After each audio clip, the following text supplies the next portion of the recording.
Chapter 482. A wool. A large number of corpses of the gnolls from the abyss were left on the ground.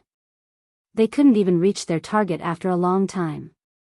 Finally, the morale of these ferocious gnolls collapsed. As the leader of the gnolls retreated, Eugene did not hesitate to stomp his feet to awaken the elements. He shook Soren away and retreated in an instant. The heroic spirit was killed, and he could not break through Soren's defense line. Eugene's goal became to contain Soren, hoping that the gnoll leader could attack him. But, as expected, it was disappointed. In front of him, there were many corpses of the gnolls from the abyss. These guys did not do anything at all. The enemy retreated. Behind Soren, there was a tsunami of cheers.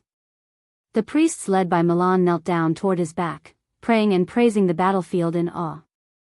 The range of destruction caused by a legendary battle was quite amazing. The core of the battle between Soren and Eugene could even directly kill high-grade professions. Every time the two of them collided, they left potholes on the ground. Fortunately, this was a wild area, otherwise, the city wall would have been destroyed by them. Soren did not chase after him. The reason was simple. Soren had not really hit Eugene once in the battle. He did not even force Eugene to use his elemental defense. However, Eugene did not really hit Soren either. The strength of the two sides was almost equal. If they fought hard, both sides would suffer. Soren did not want to see this kind of thing, and Eugene probably did not want to see it either. There were many things that Soren needed to do.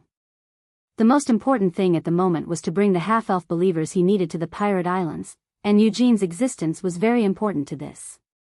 As long as Eugene was still alive, the crisis in Autumn Fall would not be resolved. Only when the crisis was not resolved, Soren could get people to the distant sea.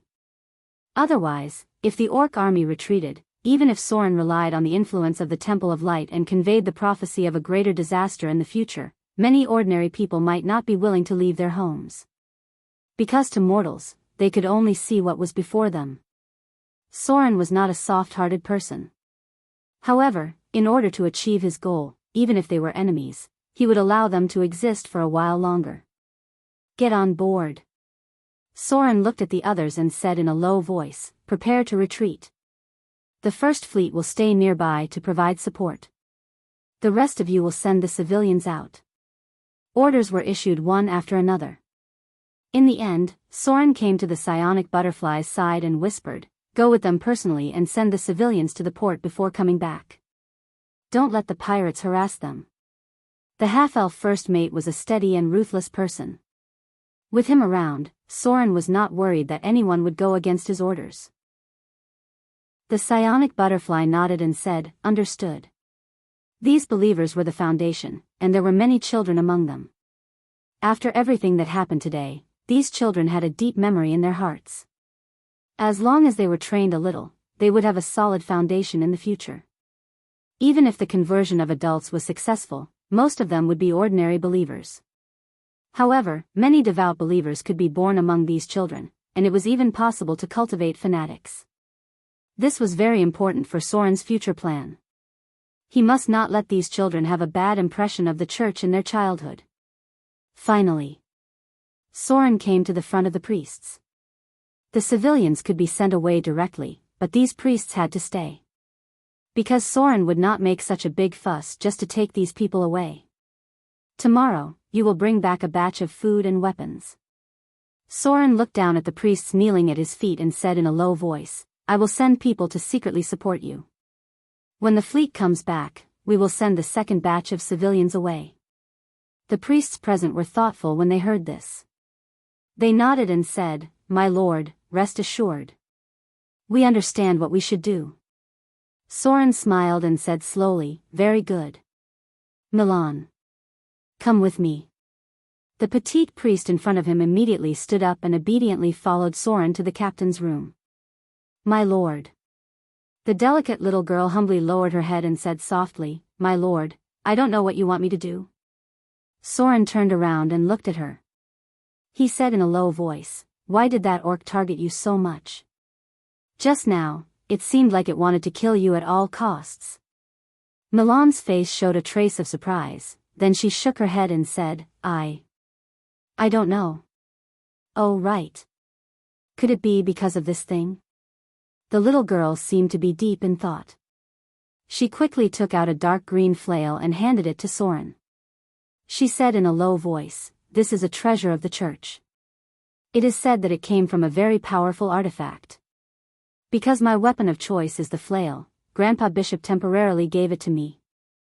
I have just learned some combat skills, and I was going to give it to my lord when I see him." Flail? Solon frowned when he heard this. He reached out and took a look at it, and then his whole body suddenly trembled. Time flail * poison. As expected. Eugene targeted Saint Cardinal Milan, not because of hatred, but because of the components of this divine artifact.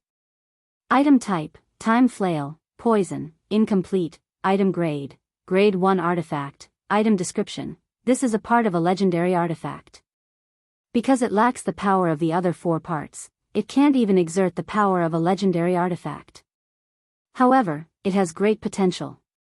As one of the most powerful artifacts in the entire material plane, if someone can gather all 5 parts of the time flail, he or she will have the power to kill gods and demons. The son of Massacre once used this weapon to kill the last enemy in the War of Gods. This weapon has been stained with God's blood, and there is a residual killing aura on it. Requirements: Strength 14 or above, Strength requirement +2. Equipment effect, Artifact characteristic, God's blood, poison damage, armor break, cripple, +3 sharpness, +5 toughness, +10 armor break, +5 bone break. Weapon effect, Artifact characteristic. This weapon is a legendary artifact. It cannot be destroyed by normal means, and it is also immune to disintegration. Only legendary disintegration has a 1% chance of destroying this artifact, but the one who destroys it will also have to suffer the backlash of the divine power. Weapon effect, God's blood. This weapon has been soaked in the blood of countless high-level demons, demigods, false gods, and even real gods. Some powerful beings who once coveted the god of massacre have also died in its hands. Even if this is only a part of the artifact, the time flail is still soaked in the power of the god's blood. Weapon effect, poison damage. This is the poison head among the 5 heads of the time flail. As only 1/5 of the parts have been repaired, this weapon can only exert a weak power. When it comes into contact with any enemy, it will cause an additional 5 points of poison damage to the target. Weapon special effect, armor shattering characteristic. As a divine artifact, the Age Flail has a terrifying armor shattering ability. Even if only one of the flail heads is equipped, it can easily shatter most armor defenses. Age Flail could ignore all armors below the Transcendence level, including full-body armors that couldn't block its attack. When the 5 heads of the time flail are fully assembled, its armor-breaking ability will be further enhanced. Even legendary-level armor will not be able to protect against its damage. Weapon effect, cripple. The time flail has a terrible lethality. When attacking the enemy, there is a certain chance of crippling the target directly. When the target is attacked by the time flail, the target must undergo a compulsory test of fortitude. Otherwise, the movement speed and attack speed will be reduced because of the cripple.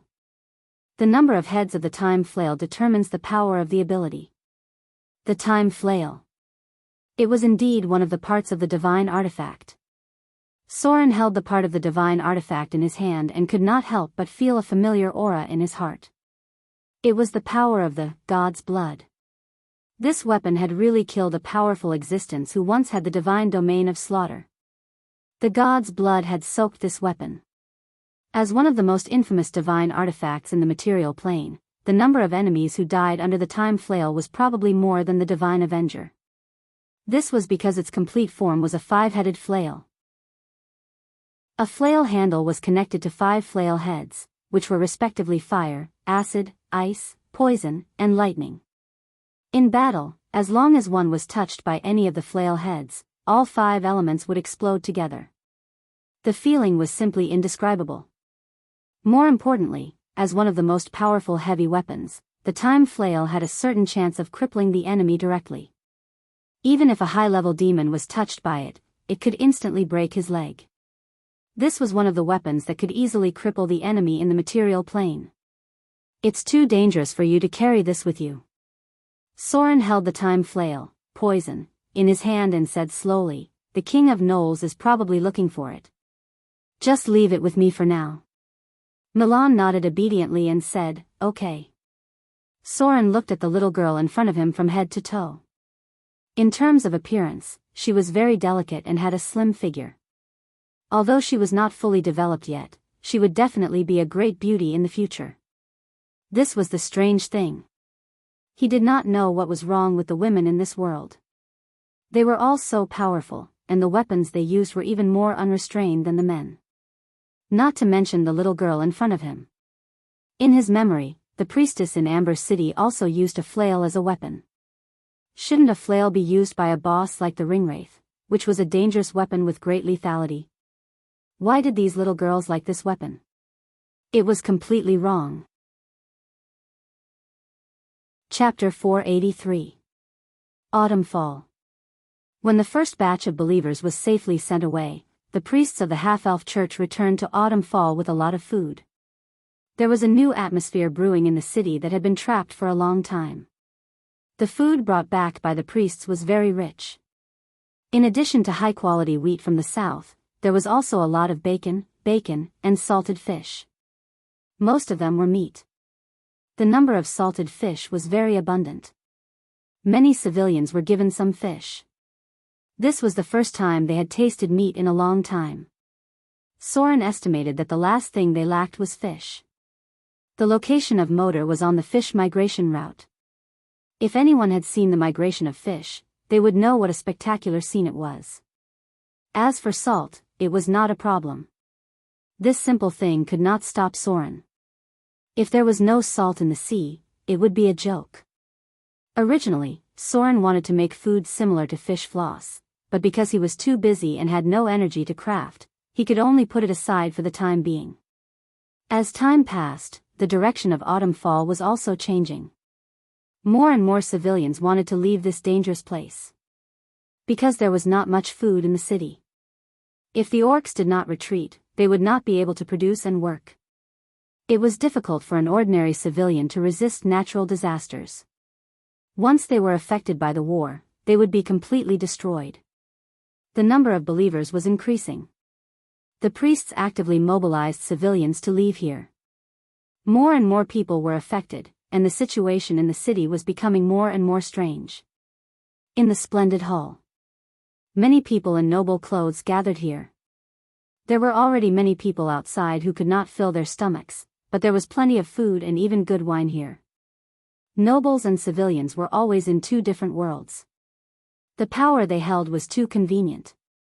Did they really defeat the orcs? There was a man with a cold face at the top of the hall. He looked at the others in front of him and slowly said, I didn't expect them to be able to defeat Eugene. If this goes on, I'm afraid that group of untouchables will be easily bewitched. An old man looked at him and slowly said, I don't know if we can ask them to help us deal with the orc army. One of the middle-aged men shook his head and said, I'm afraid it's difficult. Since they intend to migrate their believers, it is obvious that they intend to give up here. Otherwise, they would not give up the church's property. I don't think it's possible to persuade them to fight against the orcs. Naturally, the church also had its own assets. The half-elf church decisively gave up on farmland, temple, real estate, and so on. They had no plans to stay here at all. Should we stop them? One of them asked in a deep voice. The old man turned around and glared at him. Idiot! Are you trying to split the city and start a war? Moreover, most of the people they took away were civilians. Many of them were old, weak, women, and children. They had no fighting power at all. The army is still in our hands. As long as the army doesn't leave, we won't lose any of our strength. Those civilians are just a burden to us, a waste of food for no reason. The army must remain stable. We can't let any of the warriors leave. If they want to take away the old, the weak, the women and the children, then let them. Everyone fell silent. They could not go to war with the church, nor could they stop them blatantly. After all, there was a God behind the other side. The situation in Loya City absolutely did not allow them to anger the God and make things worse. In this case, they were bound to do anything. They could only secretly make some small moves. Although the priests of the church still couldn't use magic, they were also high-grade warriors without magic. They had a high influence in Loya City. If they were directly targeted, the situation in Loya City would collapse. At this moment, a middle-aged man who was obviously dressed as Droll stood up and slowly said, "If it's just sending the civilians to a safe place, it may not be a bad thing. After all, it's difficult for us to defeat the orcs in a short time. It's going to be autumn soon. We've lost a lot of fields. These civilians will increase our burden if they stay here. If they leave, the food will be left for our warriors. His Excellency, Earthwalker, has given us a response. As long as we can hold on until June, His Excellency will come to support us." Earthwalker? Hearing the middle-aged Droll's words, the nobles present could not help but stand up in surprise. Really? His Excellency is really willing to help us? This is great. There was a sound of surprise. The middle-aged Droll glanced at the others present and nodded. Some time ago, His Excellency led the Droll Order to look for something important. Now he's coming back. This Excellency is a kind and generous elder. He will certainly not sit back and watch the orcs ravage our land. As long as His Excellency is willing to help, we will definitely defeat Eugene's orc army. Earthwalker. One of the most knowledgeable and powerful Droll. It was impossible to determine how high his profession level was, but he had been in the legendary realm for hundreds of years.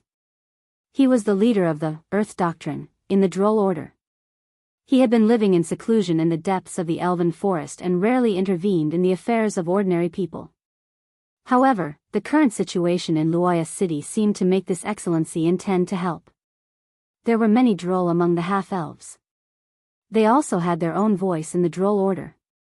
The elves did not seem to intend to send troops to help, but if the Droll Order was willing to help them, it would be more useful than the elven reinforcements.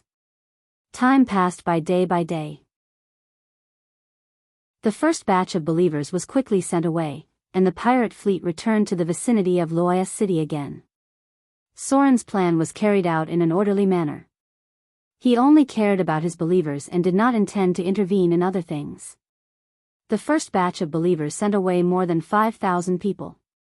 The second batch of believers was much more. According to the recent statistics of the church, about 20,000 civilians were willing to follow them. These were the civilians who originally believed in the church. They easily accepted the will of God. Those who chose to stay were those who did not want to leave their homes. Most of them were rich people who owned land. Civilians had nothing in the war. However, these people were not willing to give up their land. Even if it was now occupied by the orcs, as long as they repelled the orcs, they would regain everything. The noble council asked Soren for a batch of food through the church. Soren thought about it and agreed to their request.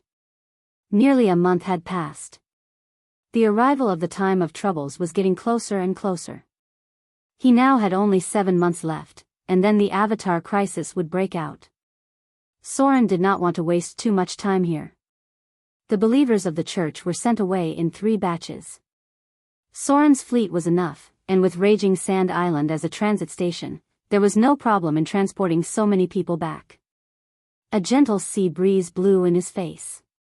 A warship docked at the dock of Raging Sand Island, and a crowd of people came out of the ship. Next to them was an army responsible for maintaining the situation. "Sister. Slow down." Edu helped a young woman down from the deck. She was holding a half-grown baby in her arms. The little guy was very brave. He looked around with his big black eyes and was not afraid at all. Finally, they set foot on the ground again.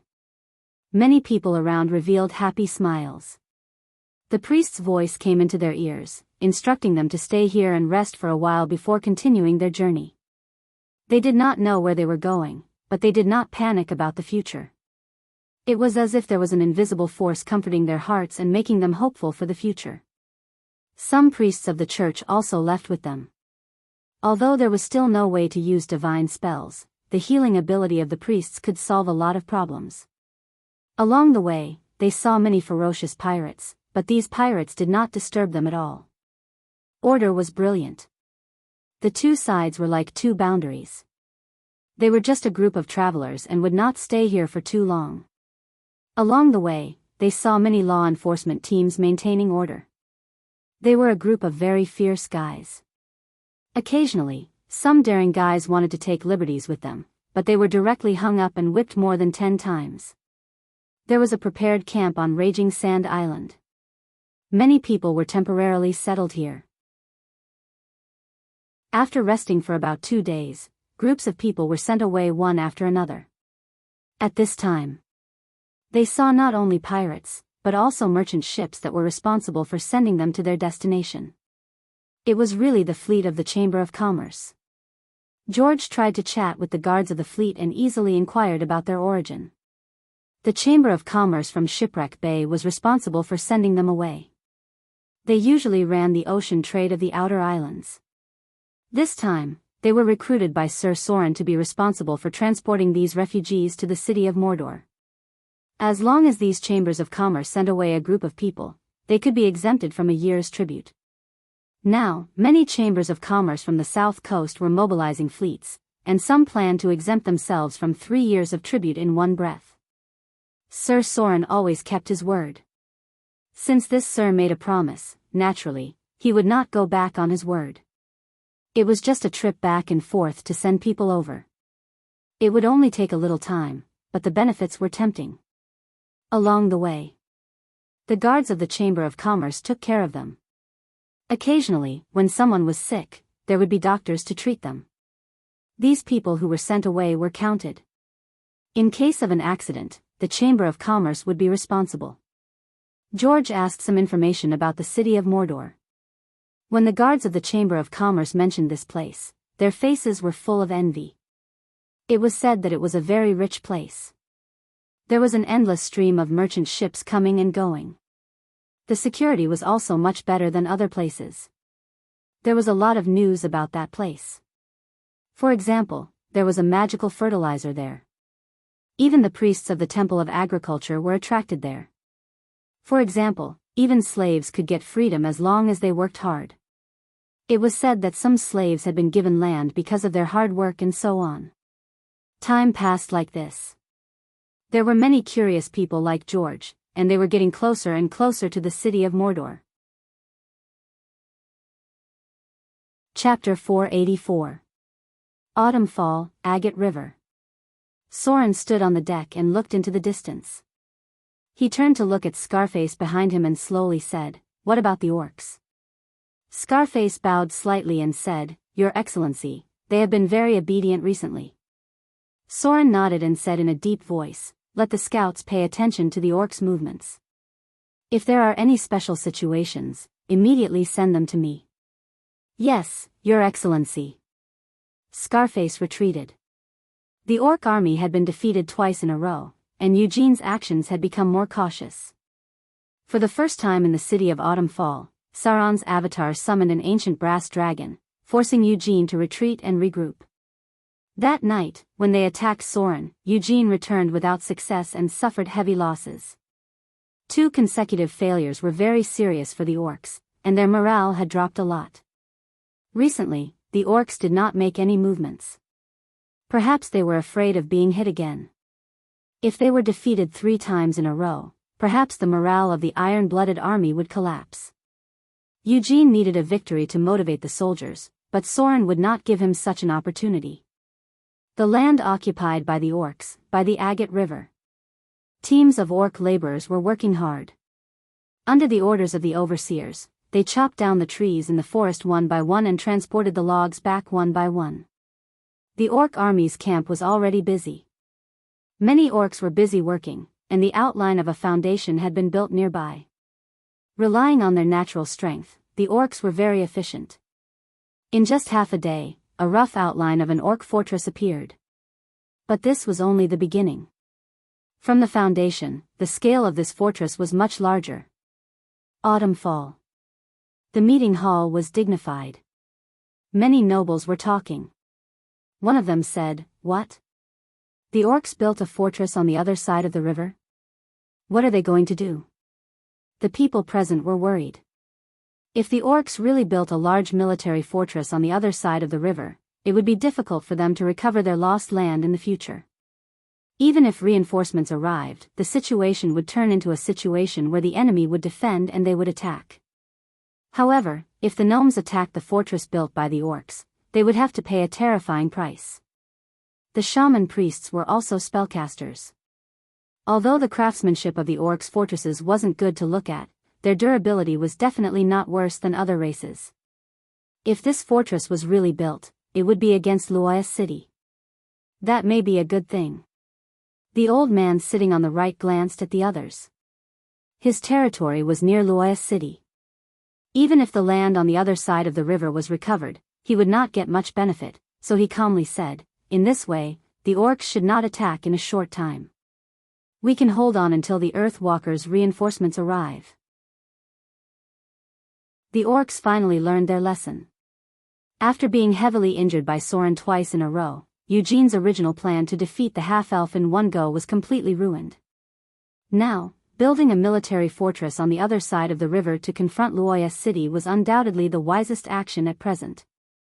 On the one hand, they could consolidate the rear, and on the other hand, they could advance and retreat freely.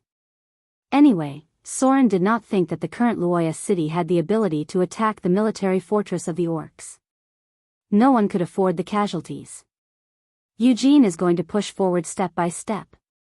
Soren looked at the river in the distance and whispered, "If the military fortress is really built, and the location is chosen on the other side of the Agate River, it would be impossible for the half-elves to recover their lost land without fighting for decades." What a pity. Eugene didn't calculate that under the Avatar crisis, the fortress would be like paper for some existences. Outer Islands, Port Mordor. A towering lighthouse appeared in front of him. The excited voices of the sailors alarmed George. Relying on his own ability, he got along with the guards of the fleet in just a few days, so he soon knew that they were about to arrive at Mordor City. A gentle sea breeze blew in his face. Flocks of seabirds could be seen in the distance. Under the blue sky, flying fish figures appeared from time to time on the sea. Everything in front of him was so novel and shocking for George, who had lived in the inland area since he was a child. He felt a wider world and even had a longing for life on the sea. Compared to the past, he was confined to a town near Luoya City. Everything he saw along the way completely subverted his understanding. For the first time, he knew that the world was so big, and there were so many things that he had never thought of before. The vision of the civilians in this world was actually very small. There were quite a few people like George. Soon, other people came to the deck and looked ahead with faces full of amazement. The figure of Mordor City appeared. It was a huge natural port, which had been expanded after construction. White sails could be seen in the distance. A large number of ships were docked near the port. Before they got close, they could hear the shouts of the dock workers. They were busy transporting goods, and from time to time, a ship set sail. Just at first sight, George felt the prosperity here. Everything in front of him was a scene he had never seen in Luoya City. Even the entire inland area did not have such a prosperous trade. Trade was wealth, and trade was vitality. The prosperity of Whiterun was because of trade, and the decline of Whiterun was because trade was blocked. "We'll be there soon." After this period of contact, the guard captain had become familiar with George. He glanced at the young man beside him and smiled. "Someone will arrange for you when you get to the dock." George smiled and nodded. He reached out and touched his pocket. There was still some money in it. The captain had taken good care of them along the way, so George planned to invite him to the tavern for a drink after arriving at Mordor City. He was not sure how the church would arrange for him and others, but if he could have a good relationship with this person, he might be able to become a caravan guard. He was still a little confident in his skills. However, the guard captain smiled and refused, slowly said, after sending you to the port, we will leave immediately. This time, many chambers of commerce have heard the news. I heard that there was a fleet from Arundel. They had already planned to go back with the goods. As soon as they heard the conscription order from Sir Soren, they unloaded the goods in Shipwreck Bay and ran to Raging Sand Island with empty ships. If we send you, the profit of the Chamber of Commerce will increase by at least 20% or 30%, and the reward in our hands will also be a lot more. So, the fleet will not stay here and will return to Raging Sand Island today. A year of tax exemption. This was quite attractive to the Chamber of Commerce. Under the control of Soren, all the routes were controlled, and the Chamber of Commerce had to pay a lot of protection fees. If the tax was exempted for a year, the profit would increase by a lot. Otherwise, it would be impossible to attract so many people. If it were not for the Chamber of Commerce from Shipwreck Bay, the City of Wealth, and Port Tylon that could come here, perhaps the fleets from other places would also want to make a profit. Not only did they get a favor from this sir, but they also got practical benefits. Why wouldn't they do such a good thing? Port Mordor. A large ship docked near the port, and there was an endless stream of people everywhere. Sister, slow down. Edu helped a young woman with a baby to walk down the deck, and soon a team of law enforcement came to escort them. Their destination was not the port, but the city of Mordor in front of them. Many people looked around curiously. The first impression they had of the port was not how lively and prosperous it was, but it was quite clean and tidy. Compared to the city in their memory, it was too clean and tidy. There was no garbage on the ground, and there was no obvious stench of crowded people. There was only the faint smell of the sea in the air. Sister, look.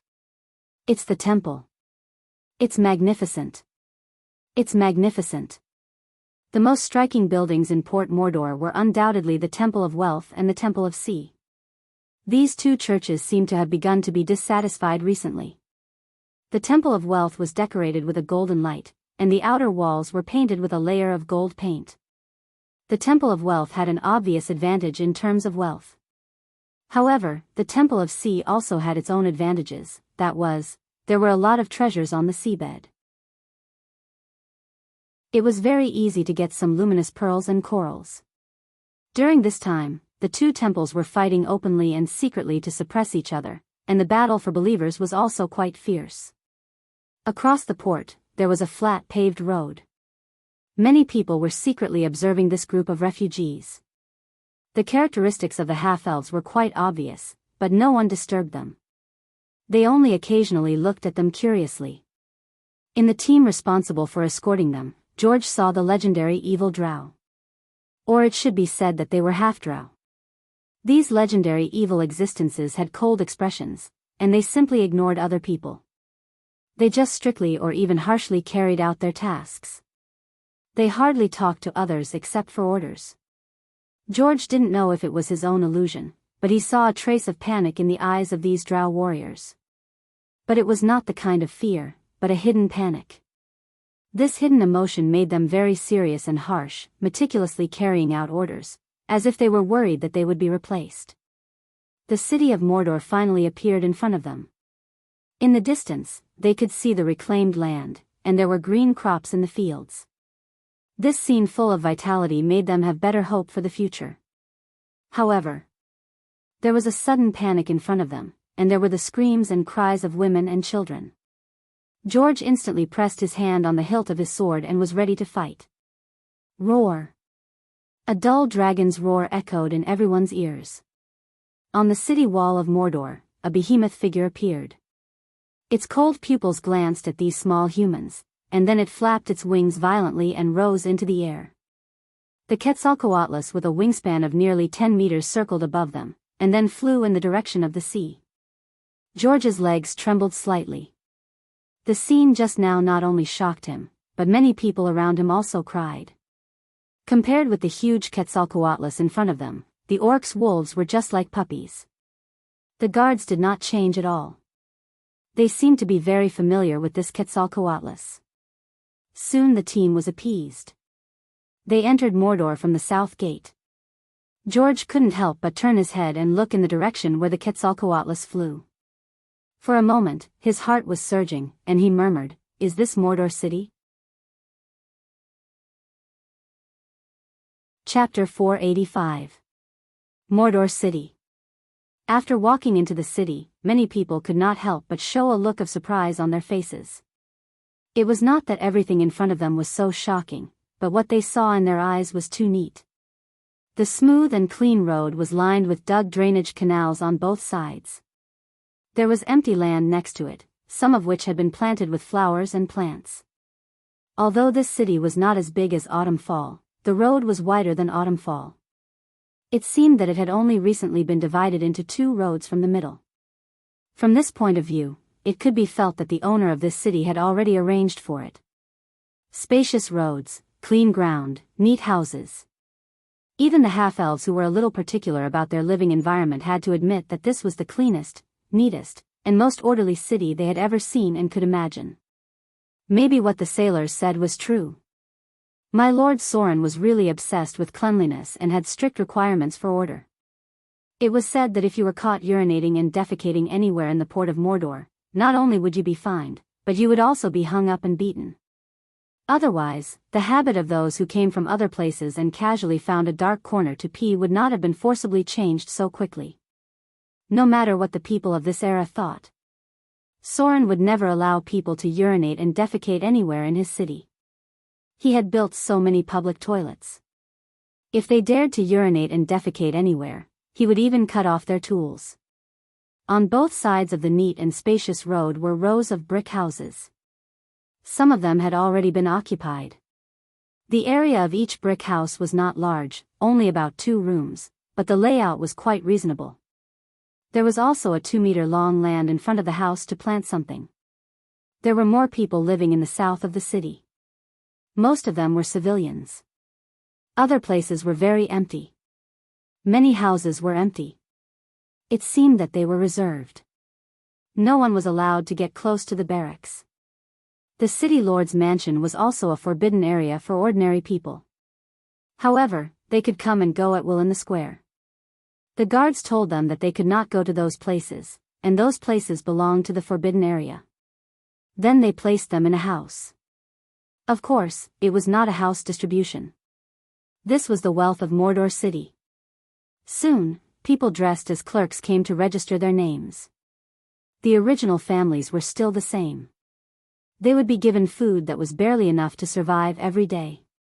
However, if they wanted to eat something better, or if they wanted to own a house and a family of their own here, they would be given a chance.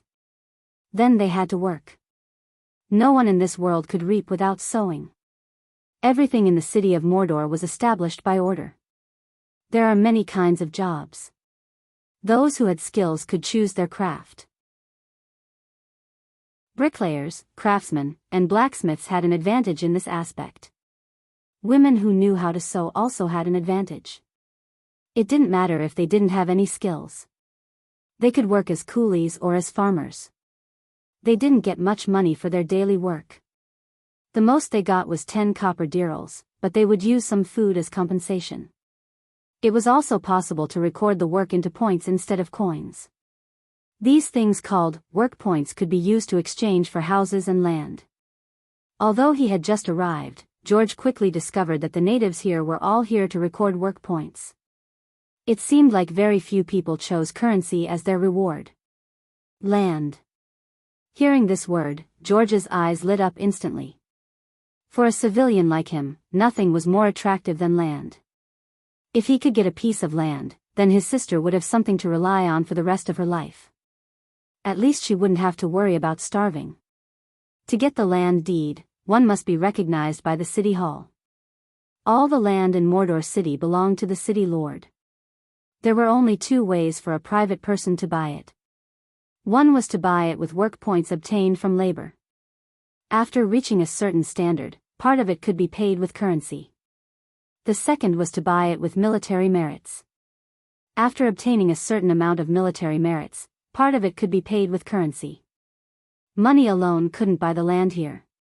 Many people in the port of Mordor wanted to buy a piece of land here but couldn't. Although this island was not small. But all the land belonged to the Lord Soren.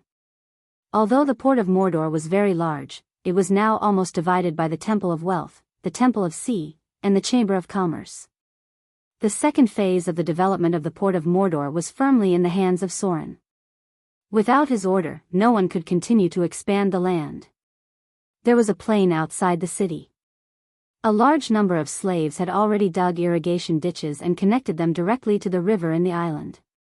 Originally, the land that was reclaimed for the first time should be relatively barren, but because of some magical fertilizer, this year's harvest seemed to be very good. Now 1/3 of the land outside the city of Mordor had become privately owned. Most of it was exchanged with military merits and kindler. Only a small part was exchanged by foremen, officials, and ordinary civilians.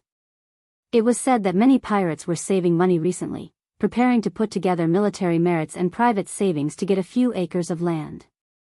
If it was in the past, this was definitely something that the pirates would never think of. The spoils of war that they obtained and the rewards that they received were either spent on gambling in taverns or on prostitutes. It was said that a pirate named Stephen had started it. First, he used his military exploits to exchange for a house and land. Then, he brought in his lover from outside.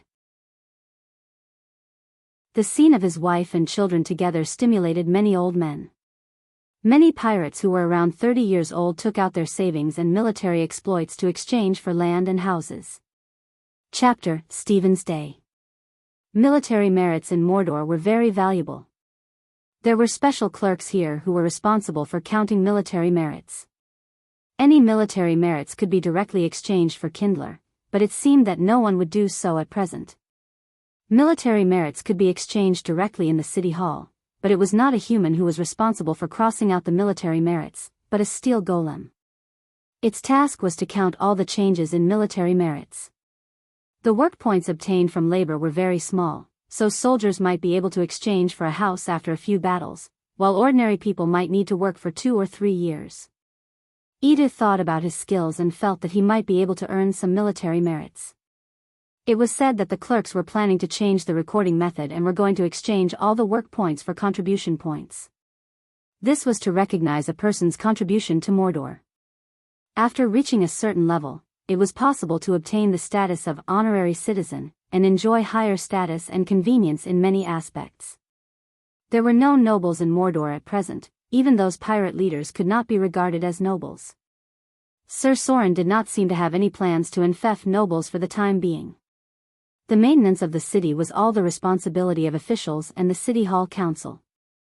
Officials were officials, but officials were not nobles. In this strange but vibrant city, Edu saw too many novel but better systems. A day passed. Edu and the others were quickly settled down. Because they belonged to the same family when they were registered, Edu, his sister, and 2 other survivors from the same village were assigned to live in a house. The living environment was a bit narrow and crowded, but they were very satisfied for now. The city hall allocated some simple daily necessities, which could barely support them for a while. Mordor advocated relying on one's own hands for everything. So the next day, Edu found a job for himself. Although he had good fighting skills, he needed to be assessed to join the army. He needed to have a certain amount of contribution in Mordor, so he planned to work hard for a while. After all, he was also an advanced warrior, and his strength was much greater than other adult men. It was not a problem for him to earn twice the food and work points in a day. Originally, he planned to let his sister take care of the children at home, but this stubborn woman refused. She had learned the craft of tailoring and insisted on supporting herself. Half-elves had some skills.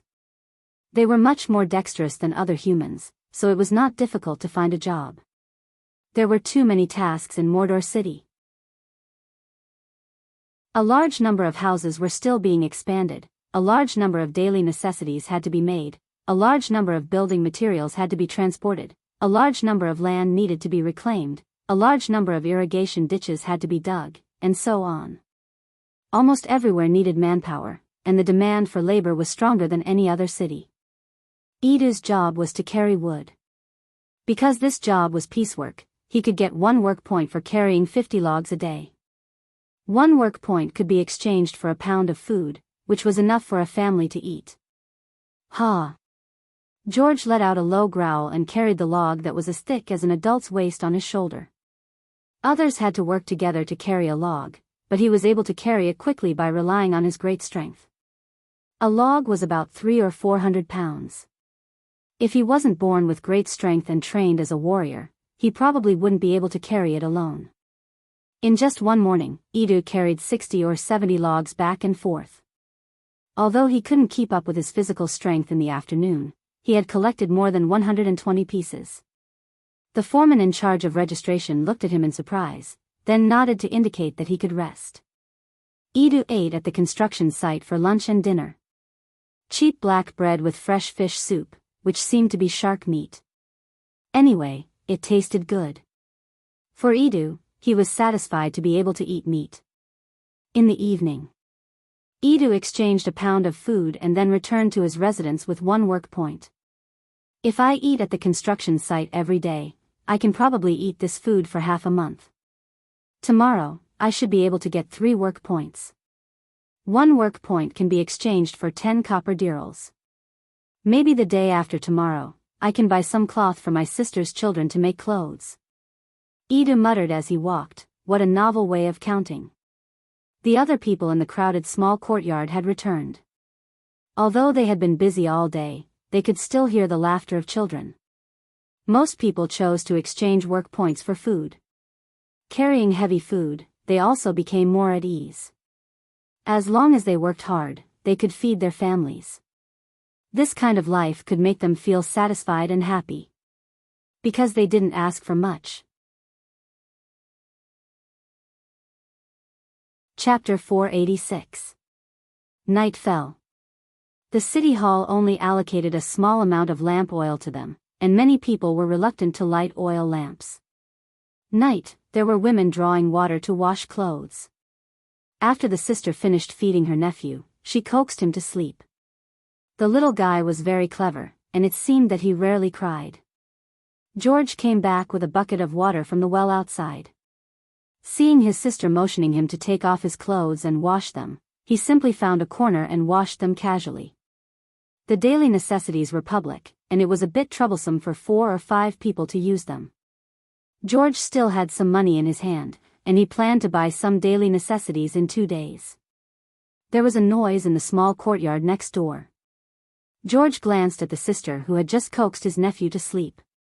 He stretched his muscles and planned to quietly go and have a look. Mordor City had a curfew, but they could not go out at night. It was fine to walk back and forth in the alley of the residential area. Someone had made it clear to them when they came. Prayers and praises could be heard in their ears. Those were the devout believers of the church. Although the first day in Mordor City was very busy, for many civilians who had just escaped from the war, this busy and peaceful life was worthy of gratitude. They never expected to get something for nothing. They only hoped to make a good life with their hands.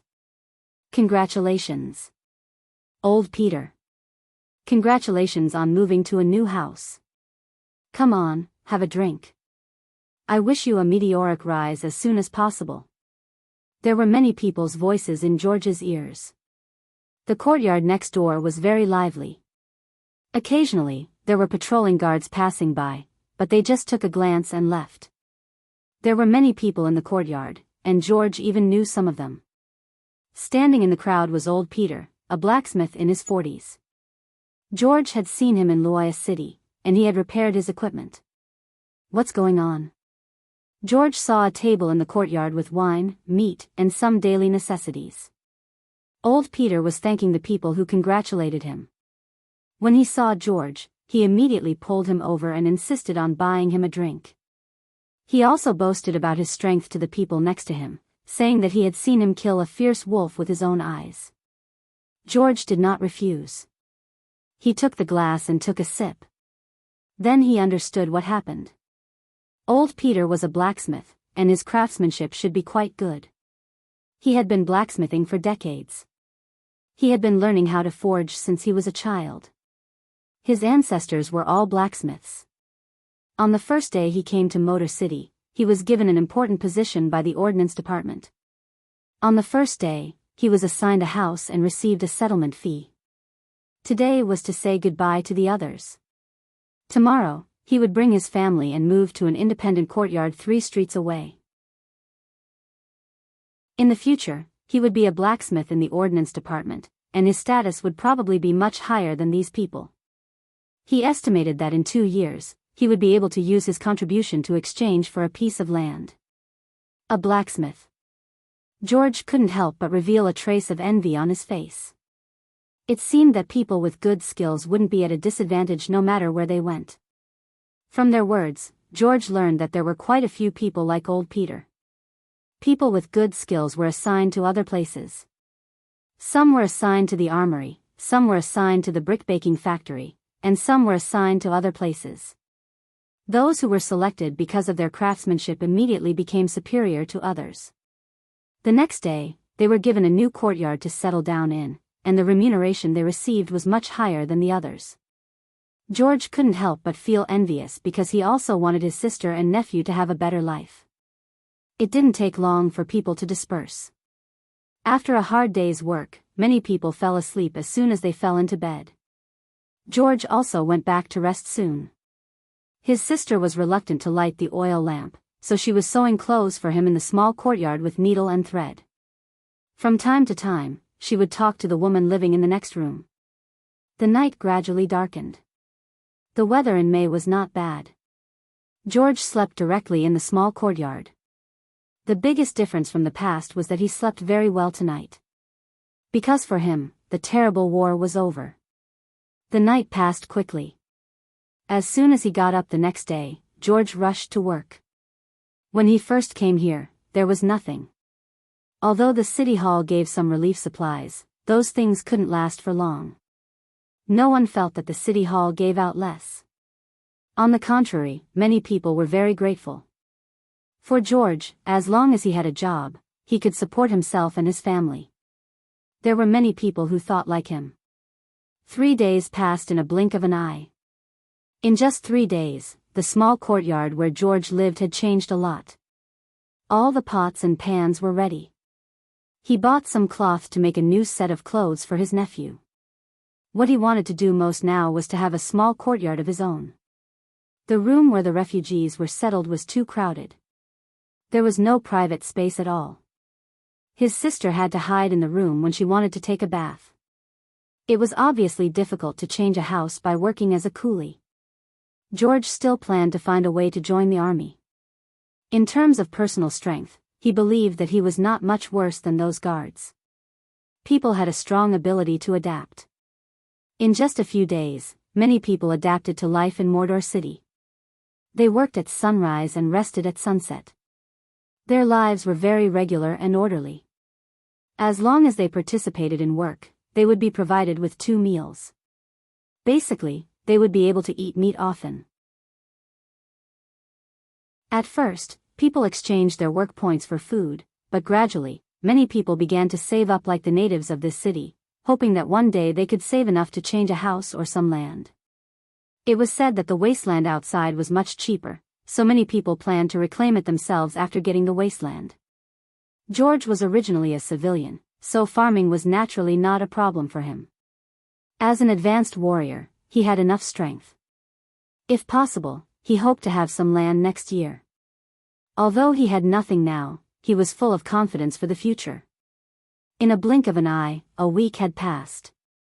George seemed to be getting more and more accustomed to the busy and fulfilling life in Mordor City. The city had been constantly expanding, and new changes could be seen every day. The road in the east had been built for hundreds of meters. Some flowers and plants were planted near the square. How many acres of land had been reclaimed in the south? Ditches had been dug there. The wood in the southwest had been cut down. Now they had to walk a little longer to carry the wood. Anyway, it was all very trivial things, but everyone here seemed to be very busy. Even the officials and foremen ran their legs off every day. The laws and regulations here were very strict. Even if the officials did not complete the task, they would be punished. Occasionally, he could see some slaves. The living environment of these slaves was much worse than theirs.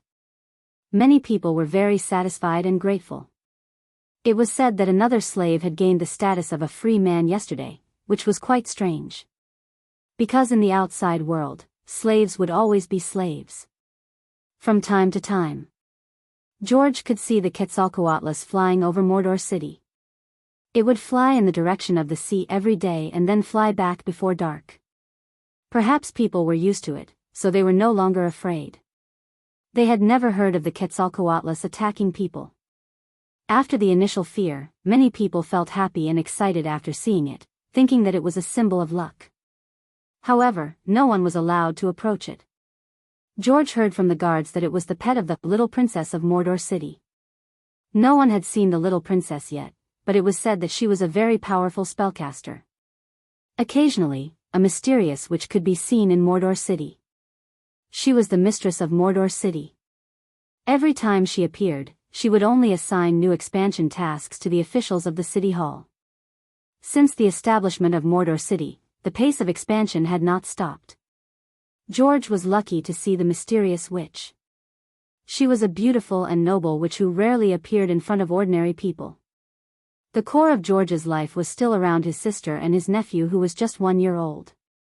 As the only man in the family, he had the responsibility and obligation to make his sister live a better life in an unfamiliar environment. As an advanced warrior, his strength, which was far beyond ordinary people, finally attracted the attention of others. He got a chance to enter the city guard. George decided to seize this opportunity. So every day after work, he would hone his martial arts skills.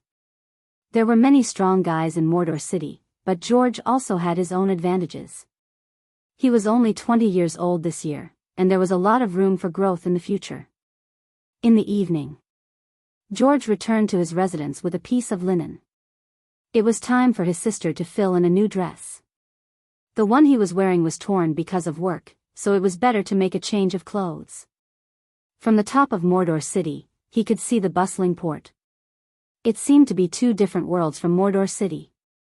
Some people longed for the prosperity of the port, but George preferred the peaceful life of Mordor City. The next day, new half-elves were sent here. George met them in the morning. He saw a trace of panic in their eyes, which made him smile. Maybe when he first came here, he and his sister were the same as these people in front of him. However, they would soon adapt to life here. Because they were all civilians. They were born to rely on hard work to support themselves, and in Mordor City, hard work could make their lives better and better. George planned to buy some meat back for his sister after today's work. Maybe it was because she had been working hard recently, and his sister's milk was not enough for his little nephew. Thinking of that 1-year-old little fellow with big black eyes, the corners of his mouth couldn't help but reveal a trace of a smile. He looked at the house on the other side of the street. Compared to the crowded environment here, it was much cleaner. George could not help clenching his fist. If he could pass the assessment and join the army, it would not take long for him to move into a small independent yard with his sister. Although it was a brick house, it was not very big. But for them, it was a new home, a starting point of hope. This was Mordor City. A place full of vitality, and hope. Although he had just arrived here, George had a sense of identity with it. This was the power of order. Chapter 487. Autumn Fall. The fleet dock near the Agate River was ready.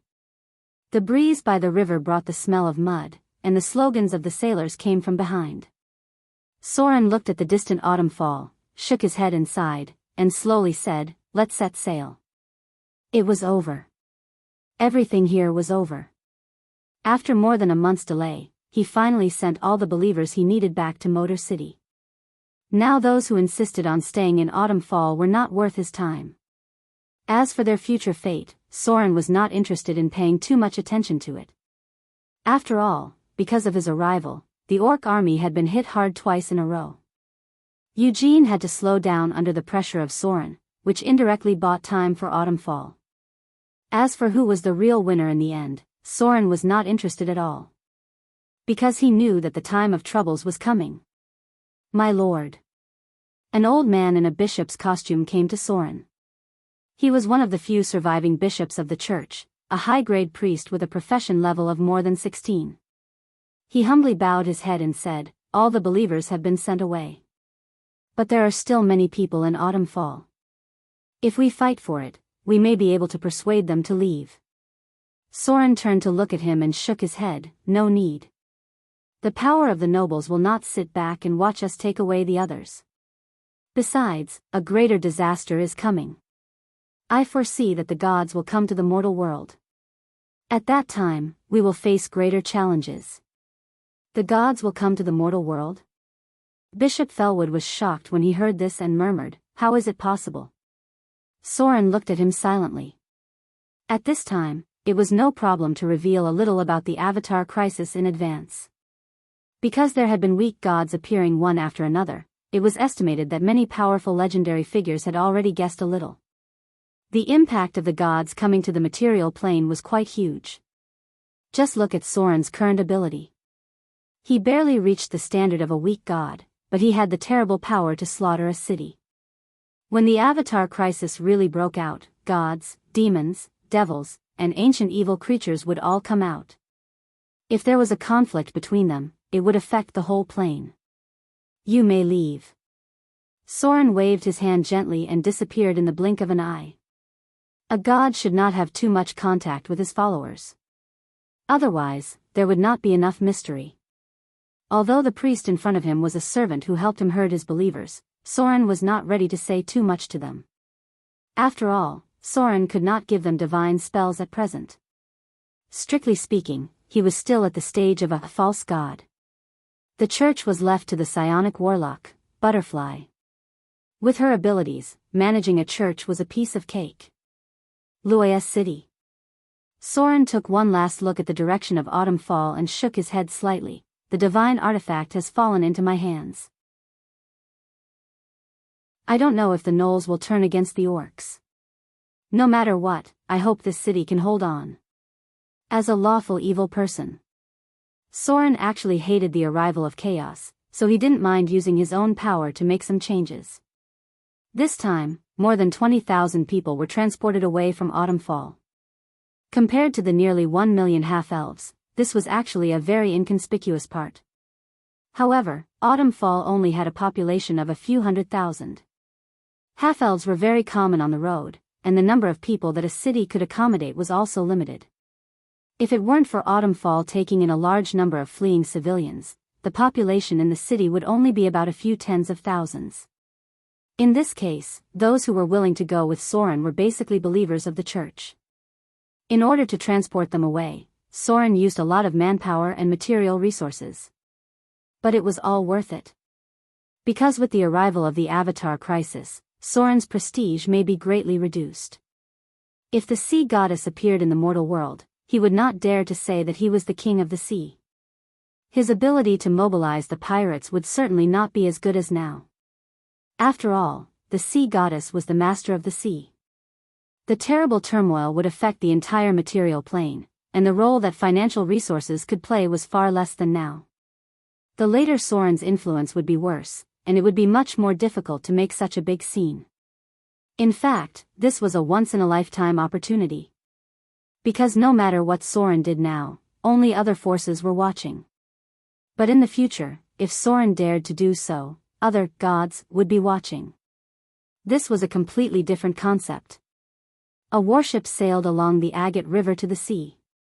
The half-elf First Mate's dragon-headed warship had returned to Raging Sand Island. It was estimated that the first batch of believers had arrived at Mordor. My lord. The slim figure of the psionic warlock with a veil appeared beside Soren. She bowed slightly to show respect, and then slowly said, "All the believers have been appeased. Telepathy has also been planted, and they will be very quiet on the way. The priests have all been arranged. The first batch of priests has been sent to Mordor, and they will help manage these ordinary people. Some of the other priests will stay on Raging Sand Island, and then they will go back with us. Master. Although these priests are very obedient now, this is only temporary. If you can't give them divine spells, I'm afraid their faith will be shaken. I don't know what the Master's next plan is." Soren turned and looked at her. He had nothing to hide from the future chief priest of his church. He slowly said, "Although the prayers of the believers have given me some divine power, it seems that I have not fully reached the standard of a god. Maybe it's because I can't connect to the kingdom of the original gods. Under normal circumstances, as a god, I should also have the ability of a legendary priest. But in fact, I can't use divine spells now." No matter what profession a god was, even a pure warrior could have the ability of a legendary priest. However, the priest's ability obtained in this way did not consume the divine spell slots, but directly consumed the divine power of the god. If a god had a priest level, it was equivalent to having two sets of divine spells. One was the divine spell slots brought about by their profession level, and the other was the divine spells that could be used by their own divine power. Soren had accumulated 3 divine power points, but he had not obtained any divine spells. He didn't know why, but it might be related to the fact that he had not officially become a god. The psionic warlock heard this and nodded slightly, then slowly said, "Perhaps my master should hold his ceremony as soon as possible. Without officially becoming a god, there is no power to control the laws. In fact, my master, you are not even a false god now, because many false gods can also give divine spells to a small number of believers. You now rely on your powerful force and your own power to control the church, but divine spells are the foundation of the church.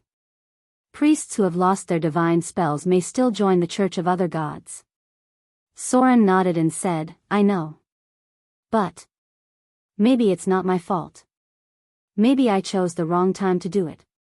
Don't you see that these priests are not too surprised to lose their divine spells? I'm afraid that more and more priests are losing their ability to use divine spells. The stars in the sky are getting dimmer and dimmer. The gods rarely respond to the prayers of mortals. I'm afraid that only some devout priests can use divine spells now.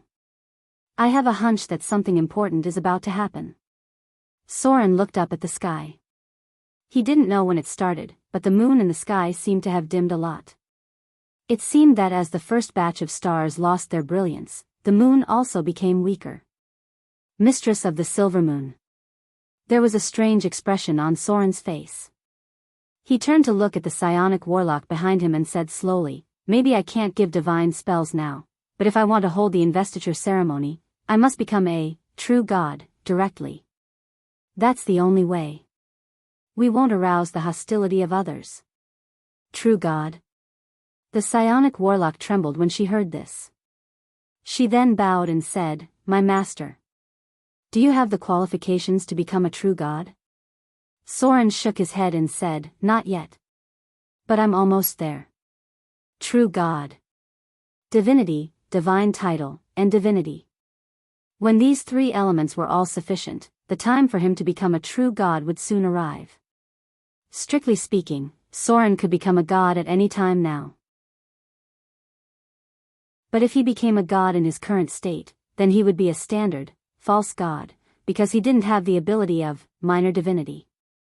There was a limit to the power of the gods. True god and false god were 2 different standards.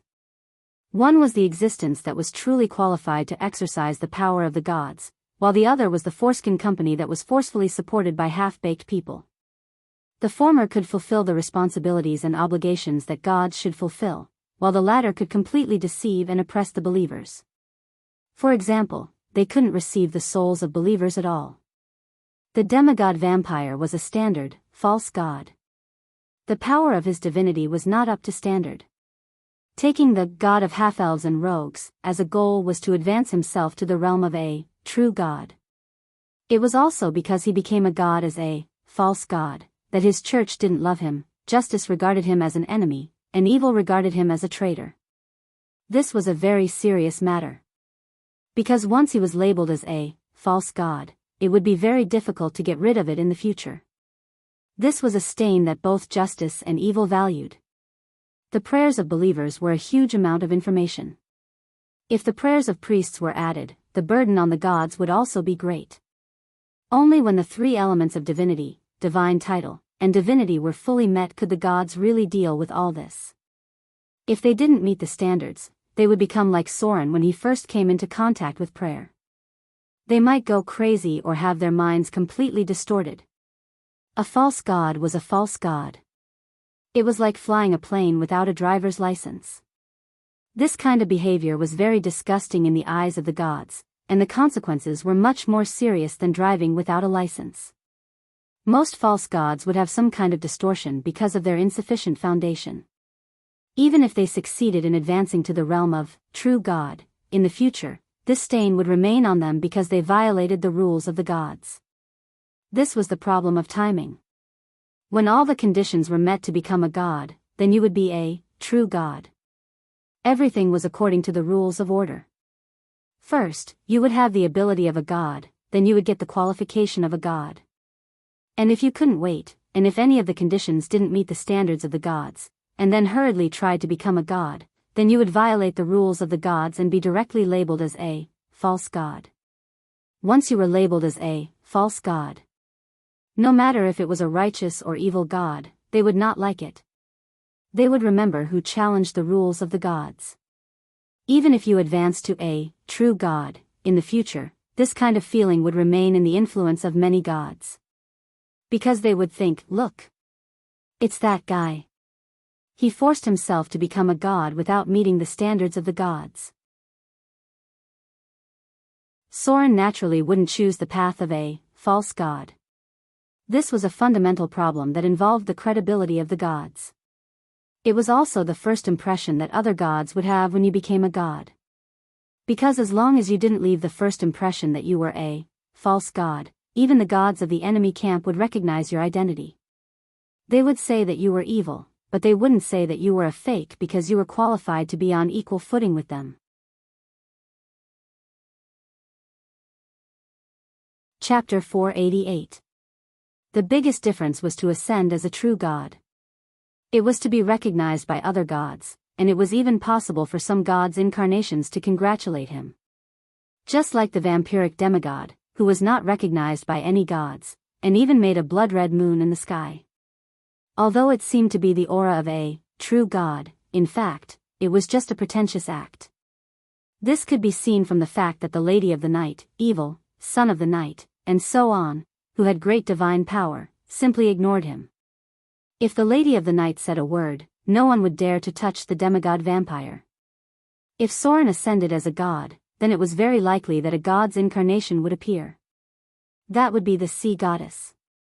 Because she was the direct beneficiary of Soren's rise, the expansion of the sea temple in the human world was completely caused by Soren's influence alone. The second possible god's incarnation was the goddess of wealth.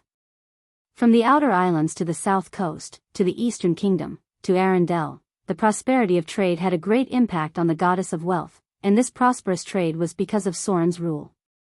When Soren became a god, this goddess might also do him the honor of descending as an incarnation. Of course. The premise of all this was that Sauron had to ascend as a true god, and not as a false god. In front of him was the endless sea. The trade winds from the southern rainforest made the trade in the eastern sea prosperous. This was the best time of the year to go to the eastern sea. As long as the sails were set, they could reach the eastern kingdom. On the bottom of the sea, there were schools of fish swimming back and forth. As the climate warmed up, these fish would gradually return to their original sea areas. The blue sky made people feel relaxed and happy, and the endless sea always made people feel its magnificence. At the same time, a fleet was also sailing towards the south. This place was very close to Raging Sand Island. Your Excellency. The half-elf first mate appeared in front of Soren and knelt down on one knee. The materials you asked for have been prepared, and the elites are all on standby at Snake Island. Soren turned around and nodded. Very good. Tell them to get ready. They will sail back to Mordor City with me in 3 days, and then set off to find the Treasure Island. Treasure Island. When he heard this name, the half-elf first mate was stunned. He vaguely felt that this name was a little familiar, but he did not have a specific impression of it. This should be an island in the depths of the outer islands, but no one knew where it was. In the legends of the South Coast pirates, there had always been a saying about Treasure Island. That was, in the territory of the Aborigines of the outer islands, there was a very, very valuable island. On the left side of the island was a huge silver mine, and on the right side of the island was a huge gold mine. The legend of Treasure Island was more or less like this. Since ancient times, many pirates had tried to find the location of Treasure Island, but no one had ever found it. Overseas was rich in minerals to begin with. The number of gold and silver mines was obviously denser than the mainland. Basically, it was possible to find smaller gold mines in places where there were large indigenous tribes. This was also the reason why the Aborigines were very rich. Treasure Island was the most valuable island in the legends because there were 2 large mineral veins here. It was said that the development of this island was enough to buy a country. Unfortunately, no one had ever found it. Do you know where the real Treasure Island is? The half-elf first mate was shocked, and then a burst of ecstasy. That was an amazing wealth that could buy a country. If they really took it, they would not have to worry about not having enough money to spend for the rest of their lives. As for the Aborigines on Treasure Island, the half-elf first mate was not worried at all. As long as they could determine the location of the island, no matter how many Aborigines there were, they could mobilize pirates to take it down. Raging Sand Island. Soren silently looked at the nautical chart in front of him. His fingers moved gently on the unmarked unknown area as if he was looking for a certain general direction. He had considered Treasure Island as early as when he went overseas. But at that time, Treasure Island was a place that he could not take down. Not to mention the large indigenous tribes and the demigods they served, just the monsters on the way to Treasure Island were enough to wipe out Soren's entire army. On the route to Treasure Island, there was a very dangerous strait. There was currently the largest octopus monster that Soren had ever seen in history. Just one tentacle was hundreds of meters long. Back then, they had paid a heavy price to kill it. This was the first time the adventurers had killed a super colossal boss. Soren wanted to go to Treasure Island, so he had to pass through this monster's territory. Wealth was one of the reasons why Soren went to Treasure Island, but he was actually quite rich now. Especially when the pirate minions were preparing to settle down in Mordor, a lot of their private money was handed over to Soren. In fact, another important reason why he went to Treasure Island was to obtain divinity and the power of divinity. Soren's current divinity was 27 points, and he was 3 points away from lesser divinity. At that time, he would be able to increase all his attributes by 1 again. This was a great increase in his ability. Then there were the demigods and demigods on Treasure Island. This was the easiest way for Soren to obtain divinity. Dealing with these indigenous demigods and demigods was at least much easier than challenging the real gods. Soren was currently 2 points away from obtaining the lesser divinity. This was the same as the lesser divinity, which could increase all his attributes by 1. As a result, Soren's attributes were equivalent to +2 at the same time. At this time, he had truly entered the realm of the gods and had the power of the gods. At the same time, he had reached the standard of transforming into the form of the saint. All attributes +2. This was a huge attraction for Soren, and it was also the key for him to stand firm in the future of the Avatar crisis. Because if he continued to improve, he was afraid that he would have to challenge other gods. Da-da-da, there was a slight sound of footsteps, and soon the tall figure of the psionic warlock appeared in front of Soren. She bowed slightly and said, "My lord. The things you arranged have been done. The next thing is the investiture ceremony and the military parade. I'm afraid it will take a month or 2 to prepare. I don't know what my lord's arrangements are." Soren retracted his finger from the nautical chart. He gently rolled it up, then looked up at the psionic warlock in front of him. He fell into deep thought. Soren tapped his fingers and thought for a while, then said in a deep voice, "Investiture in a low-key way, parade in a high-profile way." In an instant, the psionic warlock's eyes brightened, and then she humbly bowed and said, "My lord is wise."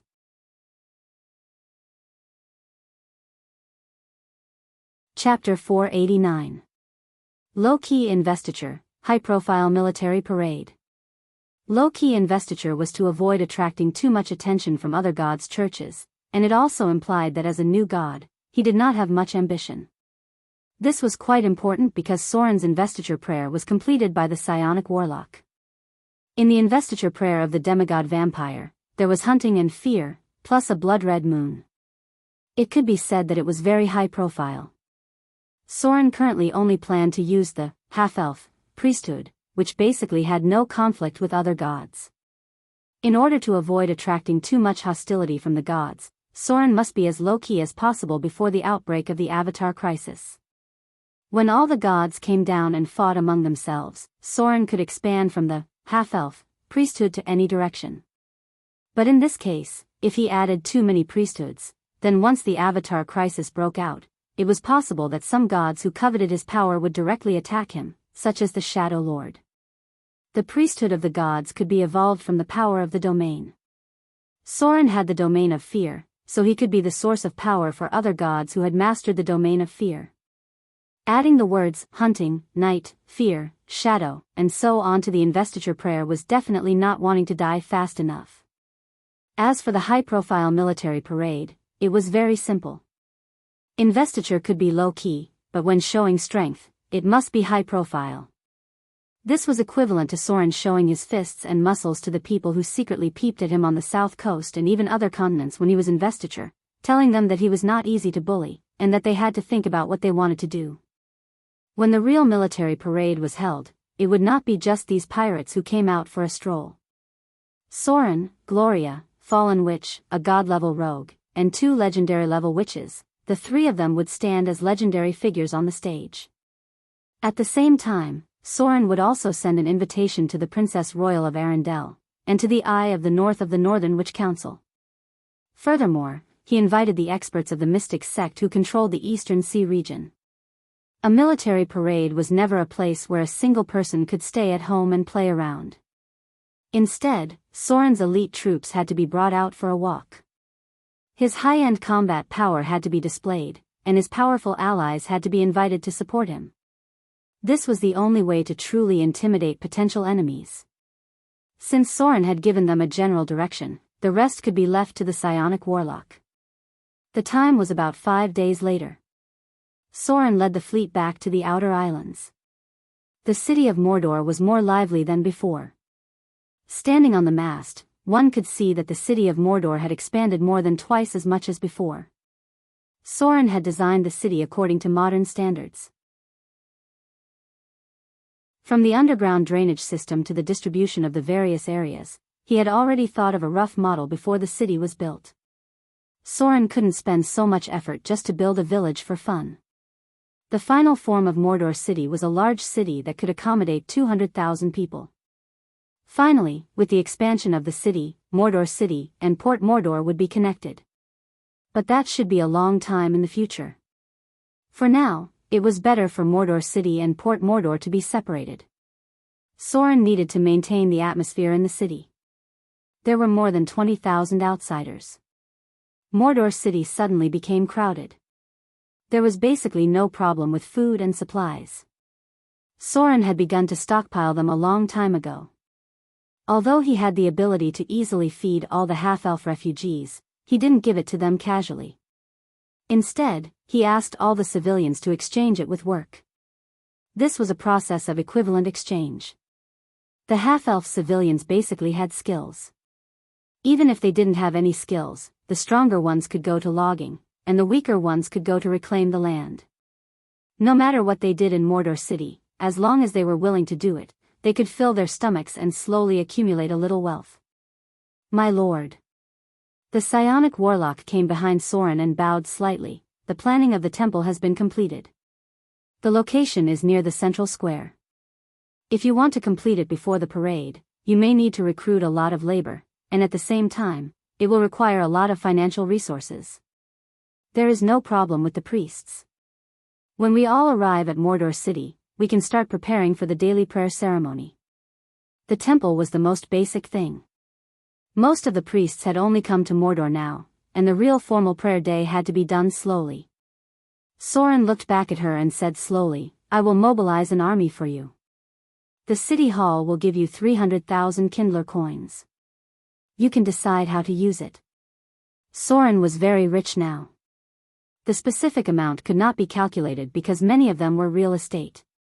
However, as the farmlands and houses were sold, the amount of liquid wealth also increased rapidly. Soren never intended to give land directly. Military merits could be used as part of the land exchange, but most pirates used their private money and military merits to exchange for dozens of acres of land. At present, only about 1/3 of the land outside Mordor City was still in the hands of Soren. Some of the wasteland was bought by the pirates below. These guys used to eat, drink, gamble, or do other things when they were rich. It was a good thing that they started to settle down and buy property. Understood. The psionic warlock smiled and nodded. Soren looked at her, got up and walked towards Mordor City. When he came back again, there were more spies in the dark. After all, Port Mordor was a transit port, and Mordor City was Soren's private territory. There were too many forces in these caravans, and Soren's every move affected their minds. They should know everything that happened to the half-elves. For the rise of a new god, many forces were silent. It was not that they didn't want to move, but they didn't dare to move. Even the wife of the Duke of Red Dragon of the Principality of Rossard had been honest recently, and the other forces were naturally all waiting to see what would happen. After such a long time, Soren finally got a new legend. Battle of Autumn Fall, epic battle. In the middle of May 1676 of the New Moon era, you intervened in the war between the half-elves and the half-orcs near Autumn Fall. In this war, you defeated the army of the half-orc chieftain, Eugene, twice, and thus alleviated the crisis of Autumn Fall. Yeenagu, the king of the gnolls, also suffered a loss in your hands. Although this greatly improved your reputation, it also brought you new dangers. Legend level +8, 8 legend level. After everything in Autumn Fall, Soren's legend level finally reached 100 points. 100 legend level was an important watershed because in this case, Soren's name had basically spread throughout the continent. From now on, the difficulty of him getting legend level would increase sharply. If he wanted to continue to improve his legend level, he would need to involve everything outside the plane. The higher the legend level, the more difficult it would be to improve it. In the end, he would have to let his existence spread throughout the multiverse. However, Soren's current legend level could barely reach the standard of a god. At least, it was much higher than when he was the demigod vampire. With the existence of the psionic warlock, Butterfly, Soren only needed to order a lot of things. He first went to see Vivian. The little girl's divine power was getting stronger and stronger. Now that a lot of the Sons of Fear had died, and as the Avatar crisis was getting closer and closer, the time for the resurrection of the Dread Lord was coming soon. Soren didn't know how long she would have to sleep, but looking at Vivian's current divine power, he was afraid that nearly half of the power of the Sons of Fear was converging towards her. There was not much Soren could do now. But if he became a god, there were a lot of things he could do. The power of the gods allowed him to face the Dread Lord directly, and he could even go to the bottomless abyss to end it. Night fell. Soren came to Gloria's laboratory. The progress of Phalanx research was still continuing, and the silver blade of Gith seemed to be about to be completed. That's what Gloria told him, just a little bit more and it would be completed. Soren didn't see the figure of the fallen witch. She should still be staying in the shadow plane to study the wizard tower. They had never been able to open the half-plane of the wizard tower from the outside. Maybe after Soren became a god, he could rely on the power of the gods to find an opportunity. After all, the ability of the Arcane Empire was too far ahead of them, and some things were difficult for them to crack. He only stayed in Mordor for one day. The next day, Soren led the fleet and set sail to the depths of the Outer Islands. The news was tightly sealed. No one knew where Soren was going, but seeing such a large-scale mobilization of the army, many people still felt uneasy. All the forces near the south coast were on alert. In the distance was the endless sea. Soren followed the route in his memory for 3 days and finally came to a dangerous sea. The blessing of the sea goddess had failed. From here on, the blessing of the sea goddess would not be able to dispel the deep sea monsters because they were all changed by the energy radiation from the bottom of the sea. Even the sea goddess would find it difficult to control these mutated sea monsters. This was the sunken land. The destruction of the arcane empire created the terrible desert of death, and also made a continent completely sink to the bottom of the sea. There was energy radiation everywhere. The two most terrible places of energy radiation pollution in the entire material plane, one was in the depths of the desert of death, and the other was somewhere in this sea. These energy radiation was more serious than nuclear pollution, and nature had not been able to repair it for thousands of years. The fleet continued to move forward. When a black strait appeared in Soren's sight, he smiled because he finally found the right route to the treasure island. After sailing for another day, he could reach the legendary treasure island.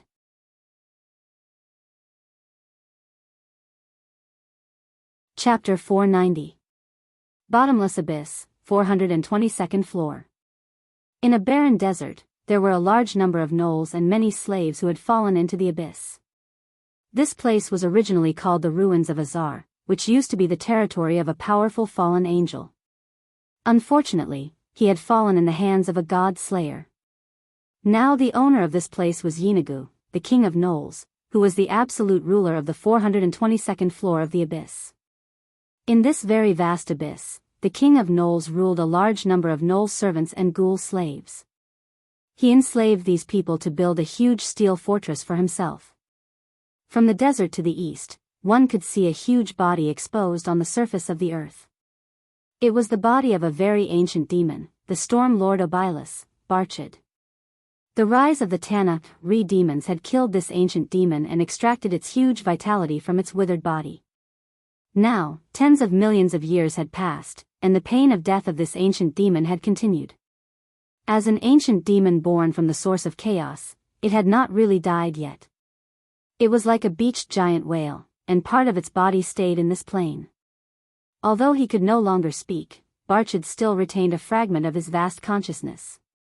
If he communicated through telepathy, he would talk in a slow and melancholy tone, talking about an era before the birth of Tana-Re, about the rise and fall of the oldest demon.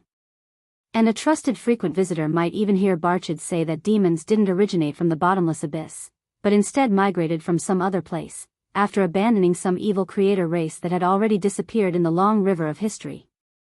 Yeenagu, the king of gnolls, was the most common visitor here. No one knew what he got from the mouth of the oldest demon, but since he came to the abyss, Yeenagu had been growing stronger day by day. He ruled a floor of the abyss, he conquered the ghoul king, he fought with the Tauren king, Buffett, and he had a dangerous relationship with the succubus queen, Mechanut. All this seemed to be destined to make countless enemies in the abyss. But in fact, until today, Yeenagu, the king of gnolls, was still alive. He did not fall in the conspiracy of other demon lords, and his territory was still slowly expanding. The ancient demon's body occasionally changed slightly, and its terrible power still interfered with this plane. Occasionally, there would be drastic weather changes here, which was the power of the powerful demon Obilus. On this plane, the remnants of the demon's body refused other visitors. Yeenagu's men would not let others approach easily, but occasionally, some strong men from the bottomless abyss would come here, praying for the guidance of power from the mouth of the oldest demon. Unfortunately, they still found nothing. Because recently, the remnant consciousness of this huge body became silent. It began to talk to no one. Even Yeenagu, the king of the gnolls, who had ruled the 422nd layer of the abyss for a long time, could not get any response from it. Following the plains, there was a huge steel fortress at the foot of the mountains. This was the city of Yeenagu, the most powerful steel fortress of the gnolls in the abyss. The only native people here were gnolls. The other races were either slaves or rations. In the center was a towering palace.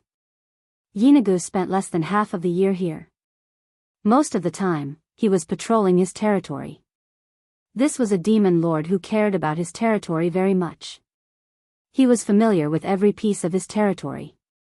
Stupid. Incompetent. Trash. A dull roar echoed in the sky above the steel fortress. Countless gnoll servants trembled in the roar. Yeenagu's burly figure stood in the palace, looking at the black-haired gnoll kneeling in front of him, He roared, "You idiot! You can't even do this." The Knoll leader knelt at Yeenagu's feet. He opened his mouth to explain the strength of the enemy, but he was greeted by a three-headed flail. Blood and brains splattered. Yeenagu glanced at the others coldly and said slowly, "Trash can only be fed to pets." Two servants in full armor appeared and dragged the body out of the hall. "My lord." An old Knoll holding a white bone staff appeared. He glanced at the blood on the ground and said slowly, "The succubus queen's army has attacked our border again. Many people have died at the hands of the glorious nuns." The glorious nuns. Yeenagu frowned. The battle between him and the succubus queen had never stopped. The border conflicts had always been erupting. It hated those damned Radiance nuns. Because these glorious nuns were the creations of the succubus queen, Mechanut. They were the commanders of the succubus army and also a troublesome and cunning opponent. "Send the ghoul army as reinforcements." Yeenagu glanced at the others and said slowly, "Let the Knoll executioners go to the border as well." The old Knoll wizard bowed and retreated. Soon, in this huge steel fortress, some of the closed gates were opened. Then, a black mass of ghouls rushed out and left under the leadership of some jack-o'-lanterns holding heavy flails. The war between the demon lords was never-ending. As long as the succubus queen did not appear in person, Yeenagu would not easily go to the front line because war was the main theme of the Abyss. But once the Abyss Lord personally participated in the war, the scale of the war would increase. A howling gust of wind blew in his face. Critiana played with the thorny whip made of fine gold in her hand and crushed the head of the Knoll warrior on the ground with one foot. The scarlet brain and blood splashed on the black metal boots. She didn't seem to care that it would affect her amazing charm. As a newly awakened sister of glory, Critiana's memory of her previous life was very vague. She only retained the instinct of being a high succubus and her loyalty and love to her mother, the succubus queen Mechanut. This was her first battle after waking up. As the daughter of the succubus queen Mechanut, the competition within the Sister of Glory was also very fierce.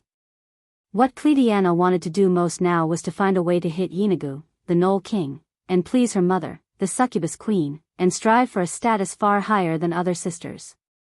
Behind her was a black army of demons. There were always demons in the Abyss who liked to despise succubus, but these people would always pay the price. The composition of the succubus army was very complicated because they had a strong attraction to any demon. Only less than one-third of the demon army were succubus, and the rest were servants drawn and enslaved by the succubus. Mechanut controlled a large number of other demons, and even the demonic Abyss could not resist her charm. Behind the demon army was a huge beholder. It was the beholder, the servant of the succubus queen Mechanut. This powerful beholder would not participate in the battle. It was only responsible for telling the succubus queen everything it saw. Mechanut's eyes were watching here. She was very interested in how the daughter she had just created would defeat the Knoll army and please her mother. Demons reproduced very quickly. As one of the most powerful demon lords in the Abyss, the succubus queen Mechanut did not care about the consumption of the demon army. As long as she wanted, she could quickly re-enslave a group of such cannon fodder. Chaotic wars were the main theme of the bottomless Abyss. Only through cruel wars could she nurture true elites. On this point, even her daughter was the same. The weak among the Sister of Glory would only be eliminated. In the distance of Critiana was an ancient river. That was the Styx. The Styx flowed in many planes of the Abyss. Its tributaries were like tree trunks that could help demons reach many places. It was just that the ferryman on the Styx was not very easy to talk to. Critiana had very few memories of the past. Her clearest memory was when she was on the Styx. She remembered that she had drifted in the Styx for a long time. The turbid river water had seeped into her soul and made her forget too much. She was only left with a little bit of vague memory.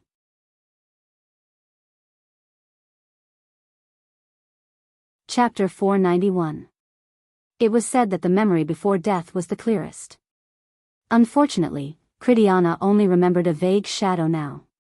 As a new Sister of Glory, she did not care too much about her past.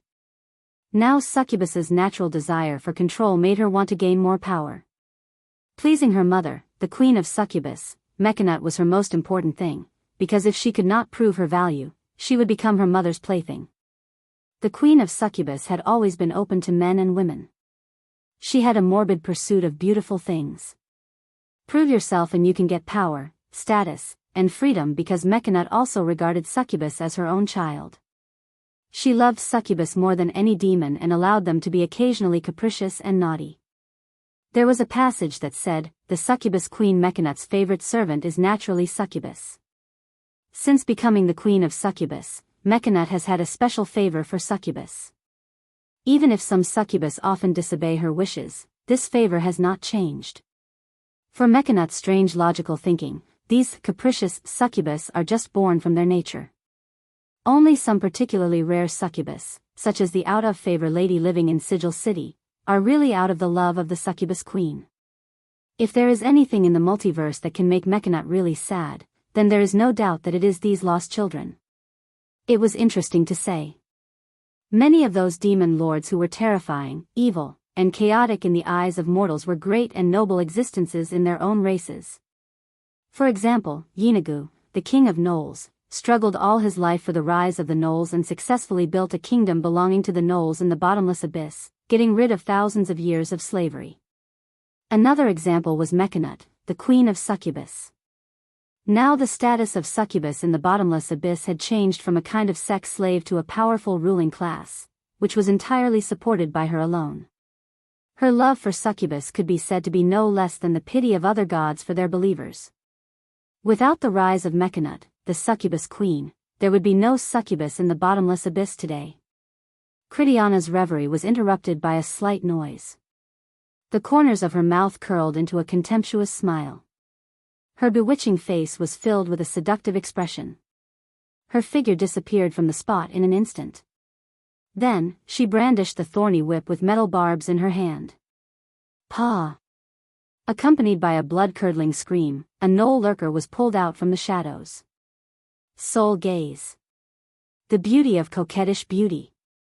As the daughter of the succubus queen, Mechanut, Critiana was born with the blasphemous beauty ability, which permanently strengthened her charm. Spirit gaze, could see through the hearts of enemies weaker than her. Coupled with the bewitching beauty that the Radiance Nun was born with, any enemy whose will couldn't pass her charm immunity test would directly fall into her control. The gnoll lurker's expression was infatuated, even though a cruel smile appeared at the corner of Critiana's mouth. She once again waved the thorny whip on its body. The enemy in front of her was motionless. It was as if the long whip with metal barbs could only bring great pleasure to it. It stood in place without any resistance and was whipped to death by her.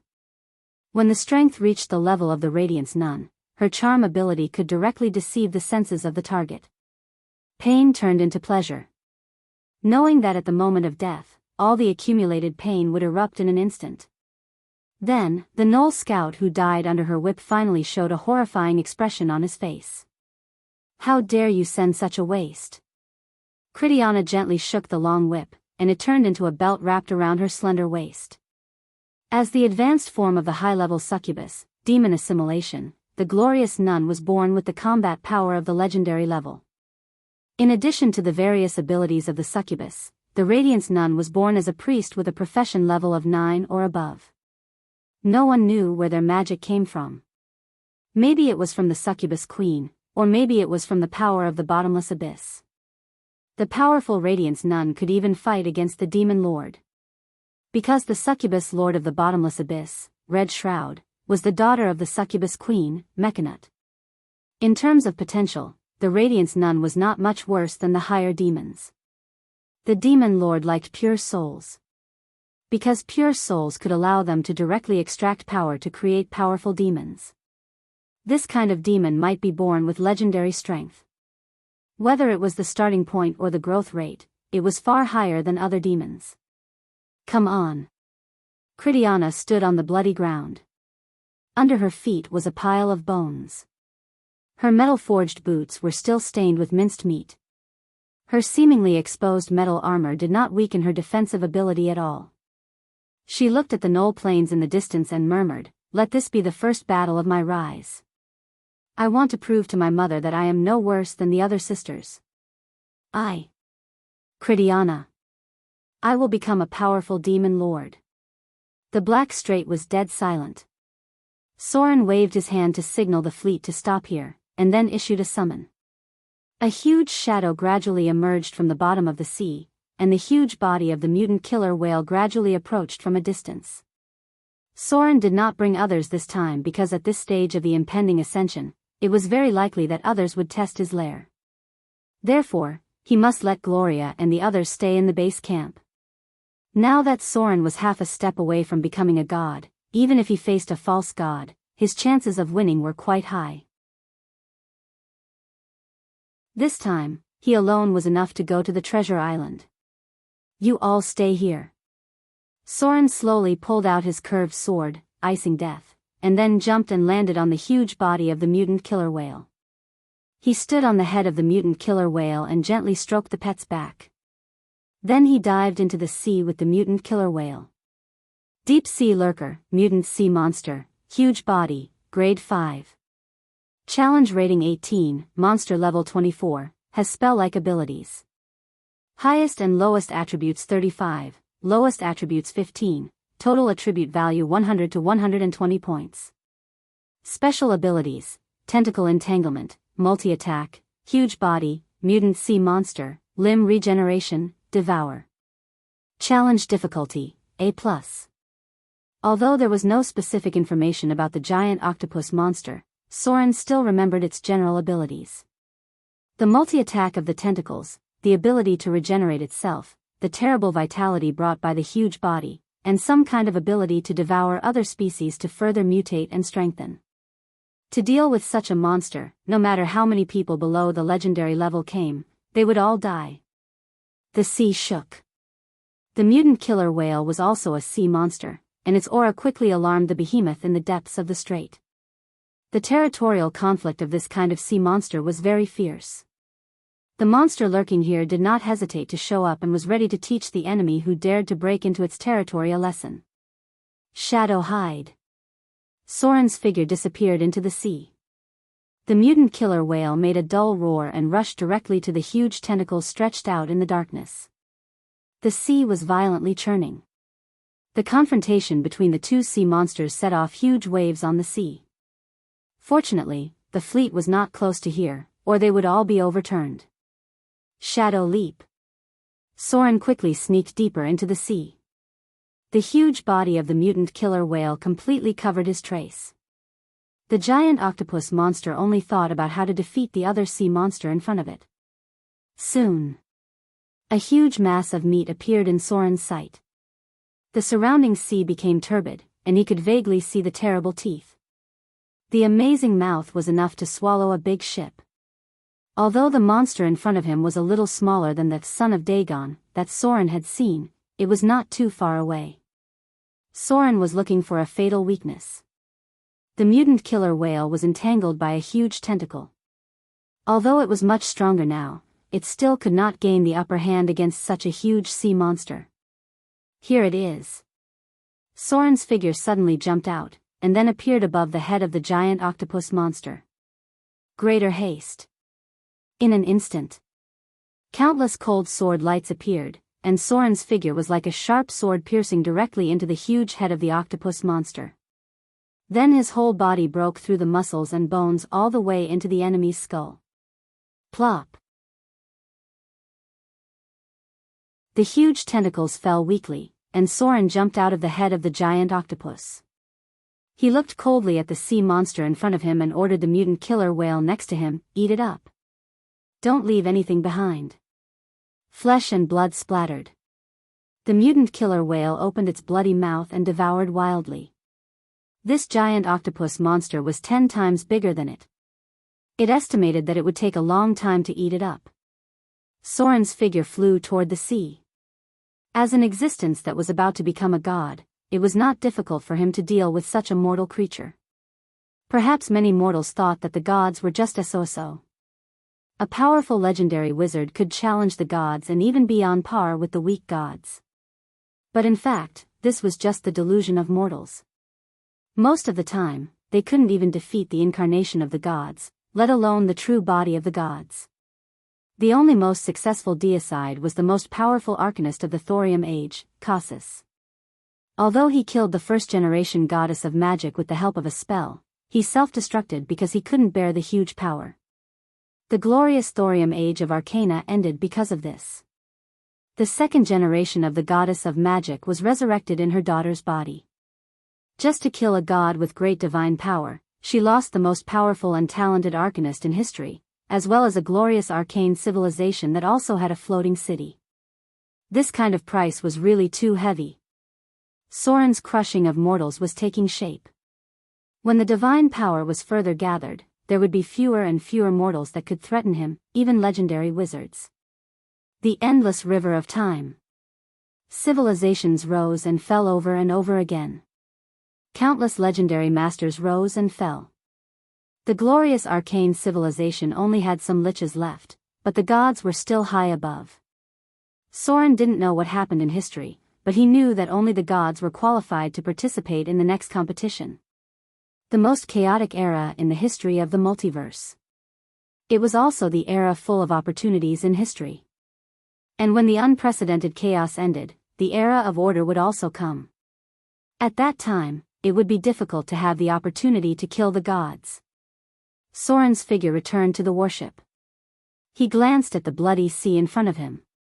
It would take a long time for the mutant killer whale to swallow this supergiant sea monster, so he directly ordered, "Set sail." The giant sea beast that had once trapped many people was easily killed by him. Unknowingly. Soren also stood at a higher starting point than the peak of the past. When he had such power, the Avatar crisis had already ended, and the gods had already returned to their kingdoms.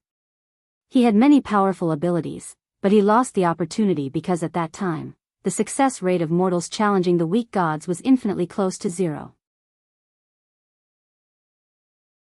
As long as he could use the power of his kingdom, even the weakest god could fight against a group of legendary masters. Because he had a kingdom behind him. Soren looked at the sea in front of him. Now he was only one step away from becoming a god. After taking down the treasure island, he could directly enter the pantheon as a true god.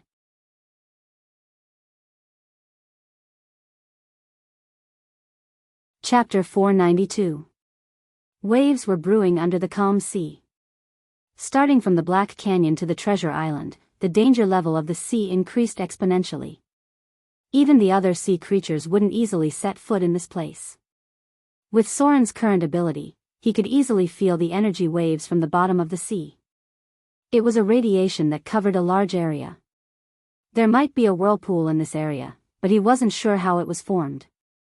Sometimes, a huge whirlpool would appear and suck everything nearby into the depths of the sea. Currently, he didn't know what was going on inside the whirlpool.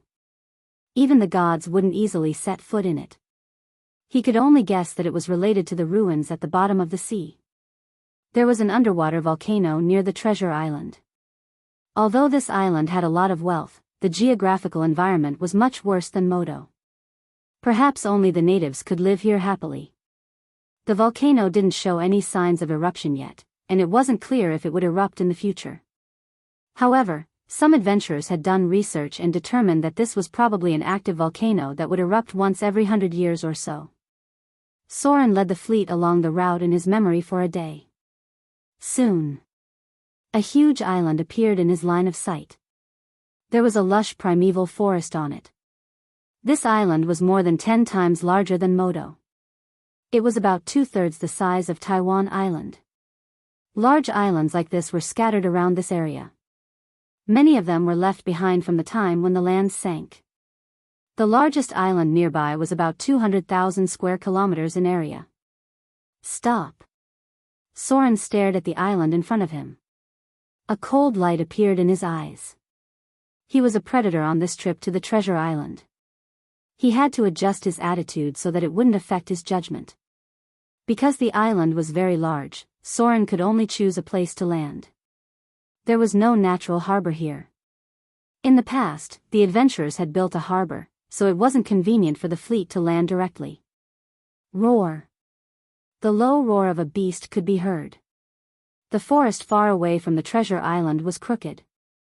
Soren only needed to take a glance to know his approximate location. This was the territory of the top-armed King Kong. The dangerous creatures entrenched in the sea weren't just the natives, spirits, and mutated creatures. There were also creatures that were born with great power. The Tongbi gorilla was one of the most dangerous creatures on Treasure Island. If you didn't provoke them, these silverback gorillas with their monstrous strength were easy to get along with. However, if you accidentally angered these behemoths, they would definitely become terrifying existences. An adult Tongbi gorilla could weigh more than 2 tons. They had a body of steel and iron, and their huge fists could break mountains and crush rocks with their bare hands. The mutated environment of the outer islands had further strengthened these terrifying fellows. Sometimes, they could even be seen clashing head-on with demigod spirits. The Tongbi gorilla was also one of the masters of Treasure Island. Bottomless Abyss, 90th floor. Due to the unique environment of the abyss, there would occasionally be some good landforms. The 90th floor of the abyss was a plain similar to a tropical rainforest. The demon lord here was called Balgra, and it was an enormous gorilla. Treasure Island's Tongbi gorilla had always been suspected to be related to this demon lord. This was because the giant gorillas here all had good intelligence. It was impossible for an ordinary creature of the material plane to be born with a creature level close to level 10. Another dangerous creature on Treasure Island was the slime, ooze monster. On the main road, slime had become very rare. The reason for this was unknown, but traces of slime could be seen in the outer islands. The slime here was more troublesome. They were all relatively dangerous creatures. Due to their racial characteristics, the slime's ability to mutate was extremely high. The harsher the environment, the more powerful they were, the more powerful they would be. Occupying the side of Treasure Island were the demon slime. It was a swampy area, and basically didn't conflict with Soren's goal. The slime here served the demon lord of the 222nd floor of the abyss, the Faceless King, Julix. This floor was also called the Slime Hell. The demon slime that occupied the swampy area served the demon lord of the abyss. They should be the Faceless King's few believers in the material plane. Finally, Treasure Island had the most indigenous people. There were many indigenous tribes here, and their scale was also relatively large. Many of them served the demigod spirits. Soren's goal was these indigenous people. The servants of the Faceless King rarely left the swampy area. As long as the top-armed King Kong didn't enter their territory, there would be no problem. These monsters had a large appetite and attached great importance to their territory. Other than that, there weren't any particularly dangerous enemies on Treasure Island. Fly. As the fleet docked nearby, Soren's figure also flew up. When he rose hundreds of meters into the air, Soren saw the figure of a Quetzalcoatlus. These dragon subspecies were distributed on many islands and could be seen almost everywhere. However, the Quetzalcoatlus's scale was very small. At most, there were dozens of them gathered together. For Soren, they were not a threat at all. Under his feet was a dense jungle. He could see broken trees and huge footprints on the ground. The figure of the top-armed King Kong was easy to recognize. Their weight of nearly 2 tons made them completely shake when they moved in groups. They were the overlords of the south of the island. Even the indigenous people were not willing to provoke them. Flying all the way along the coast, the ground gradually opened up. There was a very lush grassland. There were many velociraptors living here. Dinosaurs had been active in overseas areas, and occasionally there were figures similar to Tyrannosaurus rex. Father of dinosaurs, Utau. This god with great divine power was once active in the material plane. Now there were few traces of his believers. No one knew if they disappeared in the long river of history or went to other planes. The velociraptors came and went like the wind on the grassland. They hunted all the creatures they could kill. Indigenous people were the most common prey, but occasionally they would be tamed. The tamed velociraptors would generally have a bird feather on their heads. The indigenous tribes regarded them as battle aids, but the number of domesticated velociraptors had always been small because they needed to consume a lot of meat. After passing through the endless tropical forest, they could see a swamp that was not small in size. There was a supergiant slime with a challenge rating of about 20 here. Because of its own characteristics, this monster was very difficult to kill, so no one killed it until the end of the Avatar crisis. There were distributed rivers inside the treasure island, and the central river was the territory of the piranhas. There were huge electric eels near the southwest. This mutant creature could release terrible electric currents, and the strength was equivalent to the 5th or 6th circle spells. It was also something that no one dared to provoke. As for those mutant plants, there was nothing to talk about. They were too common overseas. As long as one was careful not to get close to them. That was the general situation of the treasure island. In terms of the environment, it was much worse than the city of Moder, so it would take a long time for Soren to develop it. The most important thing was to take down those open-air gold mines first. About 50 kilometers away from the current coastline, there was a large indigenous tribe. There was a relatively small river next to the tribe. Gold sand could be directly extracted from this river. Half a day passed in the blink of an eye. Soren flew on the island for a long time and encountered a Quetzalcoatlus. He was bored and teased it. The aura of the gods scared it so much that it almost fell from the sky. In the evening, after returning to the warship, Soren immediately took out a piece of white paper, and then picked up a pen and quickly drew on it. He had never been a rash person. If he rushed to the island with only the memory of the past, he was afraid that at least half of the elites brought by Soren would die. He flew on the treasure island for so long today just to memorize the topographic map of the island. He had the ability to remember everything he saw. Soren quickly drew the outline of a map, then marked the terrain of each area, and then marked the distribution of all kinds of creatures, including the indigenous tribes he saw. Then he marked the convenient landing places near the island. From the map, he found the safest route that would not alarm other dangerous creatures and would not pass through their territory. Finally, he began to think about tomorrow's battle plan. He planned and acted. In a dangerous place like the sea, if he did not make more preparations, even Soren would not be able to bear the casualties. The next day, the fleet continued to move forward for about 10 kilometers and then landed in front of a beach. A group of elite pirates came down from the deck, followed by the pirate leaders brought by Soren. They were Scarface, Cyclops, and Giant. This time, Soren only brought over 2,000 people. But all of them were elite pirates. Whether it was their strength or their equipment, they were all first class. They were the core of Soren's combat power that he had accumulated for so long. If he were to risk it all here, he was afraid that it would really hurt his muscles and bones. All troops on standby. Soren glanced at the gathered elite pirates and said in a deep voice, "Leave a group of people here to guard. Rogues, follow me to explore the path. The rest of you, get ready for battle." In terms of distance, this place was not far from the indigenous tribes. Soren was not sure if they had discovered his fleet. Now, it was time to test his strength. Defeating an indigenous tribe was not a big deal at all. The goal was to reduce the casualties to the minimum. Moreover, what Soren wanted was not simply to destroy the enemy, but to capture as many captives and slaves as possible. In the end, the workers of the gold mine would have to find a way from these indigenous people. Otherwise, it would be too troublesome to transport people from afar to mine the gold. To achieve this goal, Soren was afraid that he would have to crush the indigenous people's faith and fighting spirit with a crushing force.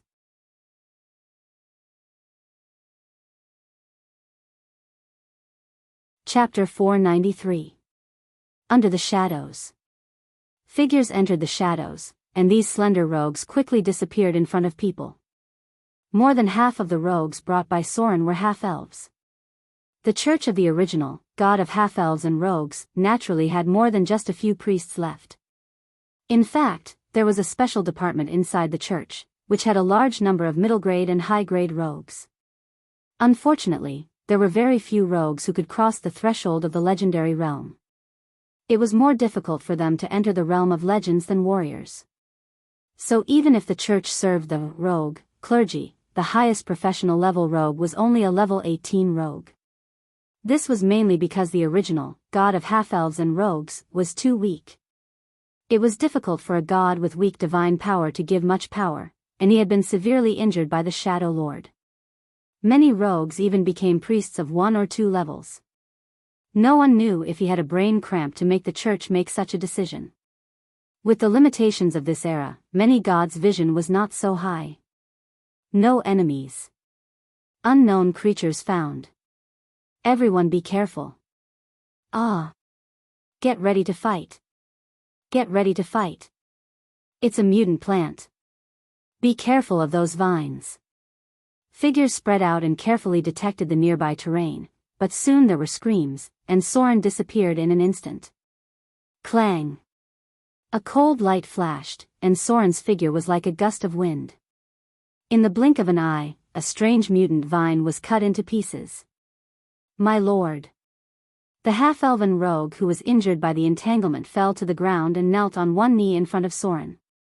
Soren glanced at him, waved his hand, and ordered, "Take him down for treatment. Everyone else, be careful. There are many mutant plants here."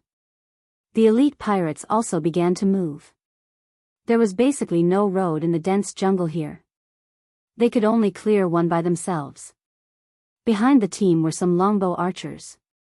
The half-elves were full of excellent archers, but Soren didn't bring many because the pirates' fighting style originally included long-range weapons, such as flying axes, throwing knives, sleeve arrows, crossbows, and so on. Their fighting skills were far better than the soldiers who were systematically trained, and their equipment was naturally more flexible and varied. A huge footprint appeared on the ground.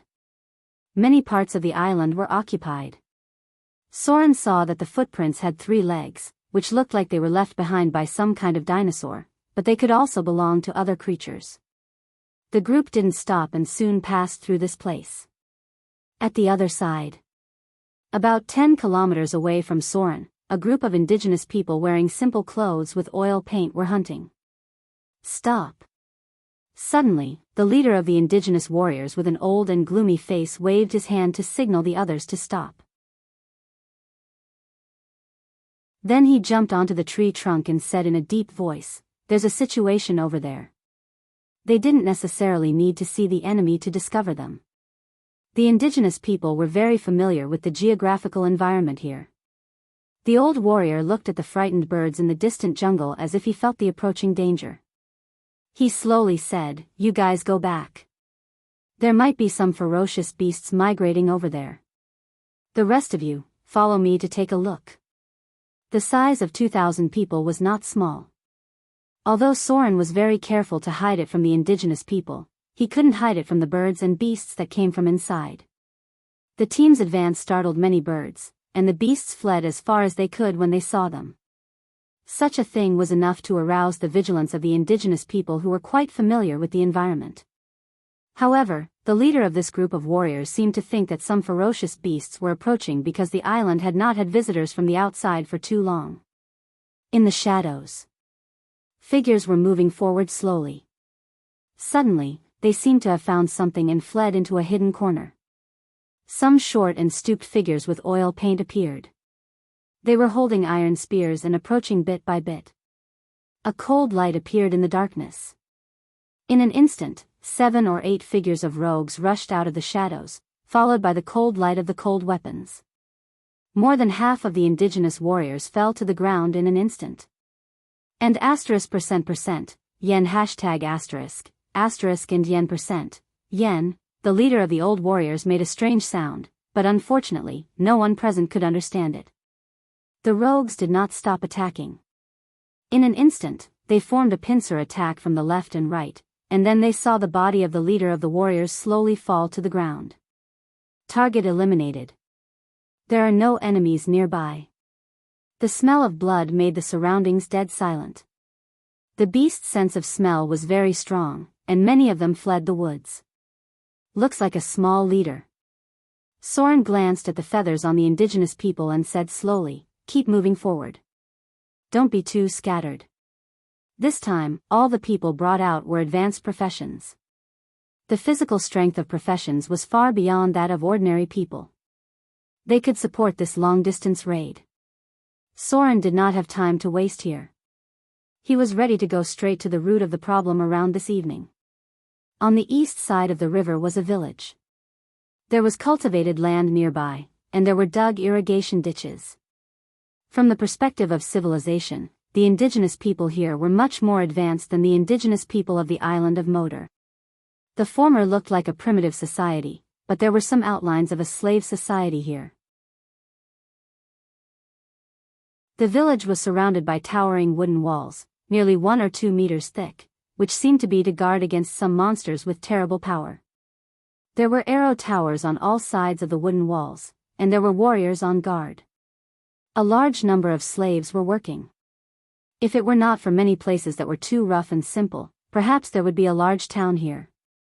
The indigenous people liked the slavery system. The internal structure of any tribe was supported by many slaves. Dong dong dong. The strange sound of drums came from inside the tribe, and then there was a kind of frenzied shouting, accompanied by strange harsh syllables. In the center of the tribe, a group of priests with strange masks stood on the altar, and there was a dark red stone in front of them. Accompanied by the frenzied shouting of the tribe, a group of strong warriors escorted a group of captives. The captives were also indigenous people, but a little different from them was that the captives had white paint on their bodies, while these indigenous people had dark blue paint on their bodies. At #yen%, a strange sound of gibberish sounded. It sounded like they were singing something. When the shaman priest in front of them raised his hand, the black mass of aborigines knelt down and shouted a name. Sa. Gu. Si. This syllable, which was similar to the common language, should represent the name of something. Ha. A cruel smile appeared at the corner of the shaman priest's mouth. He took a dagger made of bone and came to the first captive. With a cold light, the captive's throat was cut open, and blood gushed out crazily, flowing along the rock and onto the altar. The crowd below suddenly went crazy. When the blood seeped into the surface of the altar, some kind of evil and strange energy also emerged, making all the indigenous people around show a frenzied, intoxicated, and greedy expression. Blood sacrifice. The most evil way of sacrifice for the indigenous people, using blood, killing, and death to worship some existences, and to please them and provide them with power. Looking at the dark red blood on the altar, no one knew how long such a ceremony had been held. This was the favorite of the evil gods. It was also the most violent and direct way to increase power. Most of the gods on the continent rejected it, and even many gods in the evil camp stopped this primitive way of sacrifice. The development of believers was much better than this way of relying on blood sacrifice. It was estimated that only the abyss demons were still addicted to the pleasure of killing in this blood sacrifice. Soon, the second captive was dragged out. This kind of sacrifice was often difficult to satisfy the evil gods. If they couldn't provide powerful sacrifices, then they had to rely on numbers to please the evil gods. Often, a bloody sacrifice would last for a long time. When it was late at night, torches would be lit all around, and then it would fall into a wild carnival after the ceremony. The indigenous people believed that mating at this time could produce strong offspring. These offspring would be blessed by the gods and have the power to make themselves violent. This kind of mating may last until dawn, until the tribe accumulated enough sacrifices for the next ceremony. The sky gradually darkened. It seemed that the number of sacrifices prepared this time was not much. After killing more than 10 captives, the shaman priest also brought out some imprisoned beasts. For these non-human sacrifices, a certain existence was obviously dissatisfied. Because an evil and gloomy aura spread, as if it was angry, making many people tremble. It was no longer a weak spirit. The spirit could only wait passively for the tribe's sacrifice, but it could take the initiative to ask the whole tribe to serve it. Every once in a while, a bloody sacrifice would be held to improve its power. A cold light appeared in the eyes of the old shaman priest, and then he ordered a few words in a deep voice. Soon, there were cries and shouts. Strong indigenous warriors dragged some thin men and women out. They had the same oil paint as the other indigenous people, but all of them were thin and sallow. Accompanied by a cold light, the first slave's throat was cut. As the blood spilled over the entire altar, a strong consciousness suddenly showed a trace of satisfaction. Those indigenous people kneeling on the altar soon showed an excited and fanatical expression on their faces. A faint smile appeared on the old shaman's face. He could feel that his power was growing. Every time a bloody sacrifice was held, his strength would increase a little. This was the power given to him by the gods. In the darkness, silhouettes were rapidly approaching this place, and even further away, there were warriors ready to go. Soren looked at the front. As an existence that was about to become a god, he could see the rich blood-red aura above the indigenous tribe, and the power fluctuations produced by some kind of ritual. Evil god. A chaotic and evil god. It was not certain whether it was a demigod or a false god, but it was certainly the most chaotic and evil thing.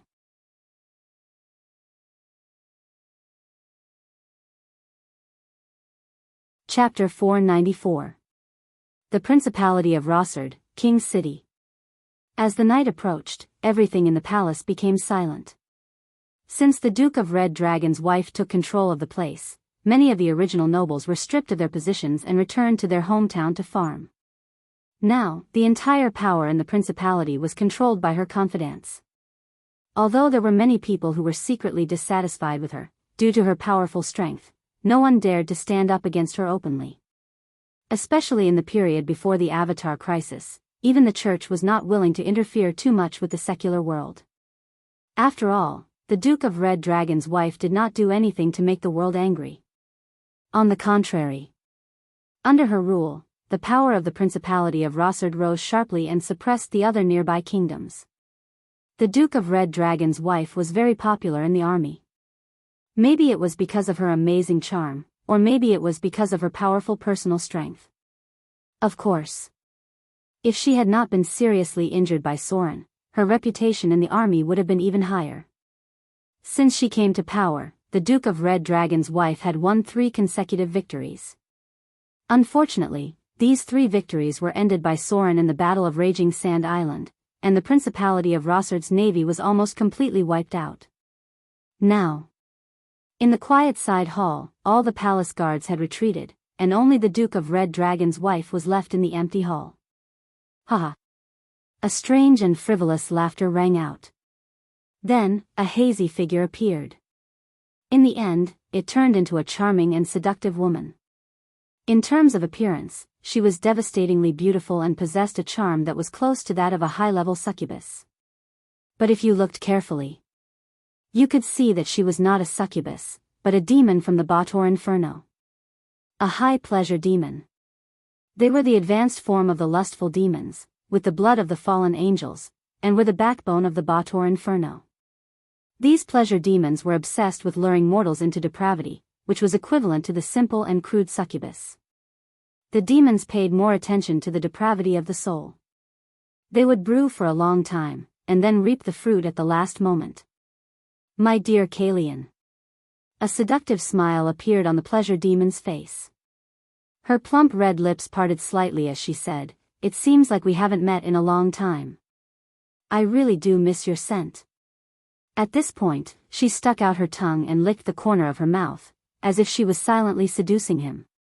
The Duke of Red Dragon's wife didn't look too good. She looked coldly at the pleasure devil and said in a deep voice, "Enough.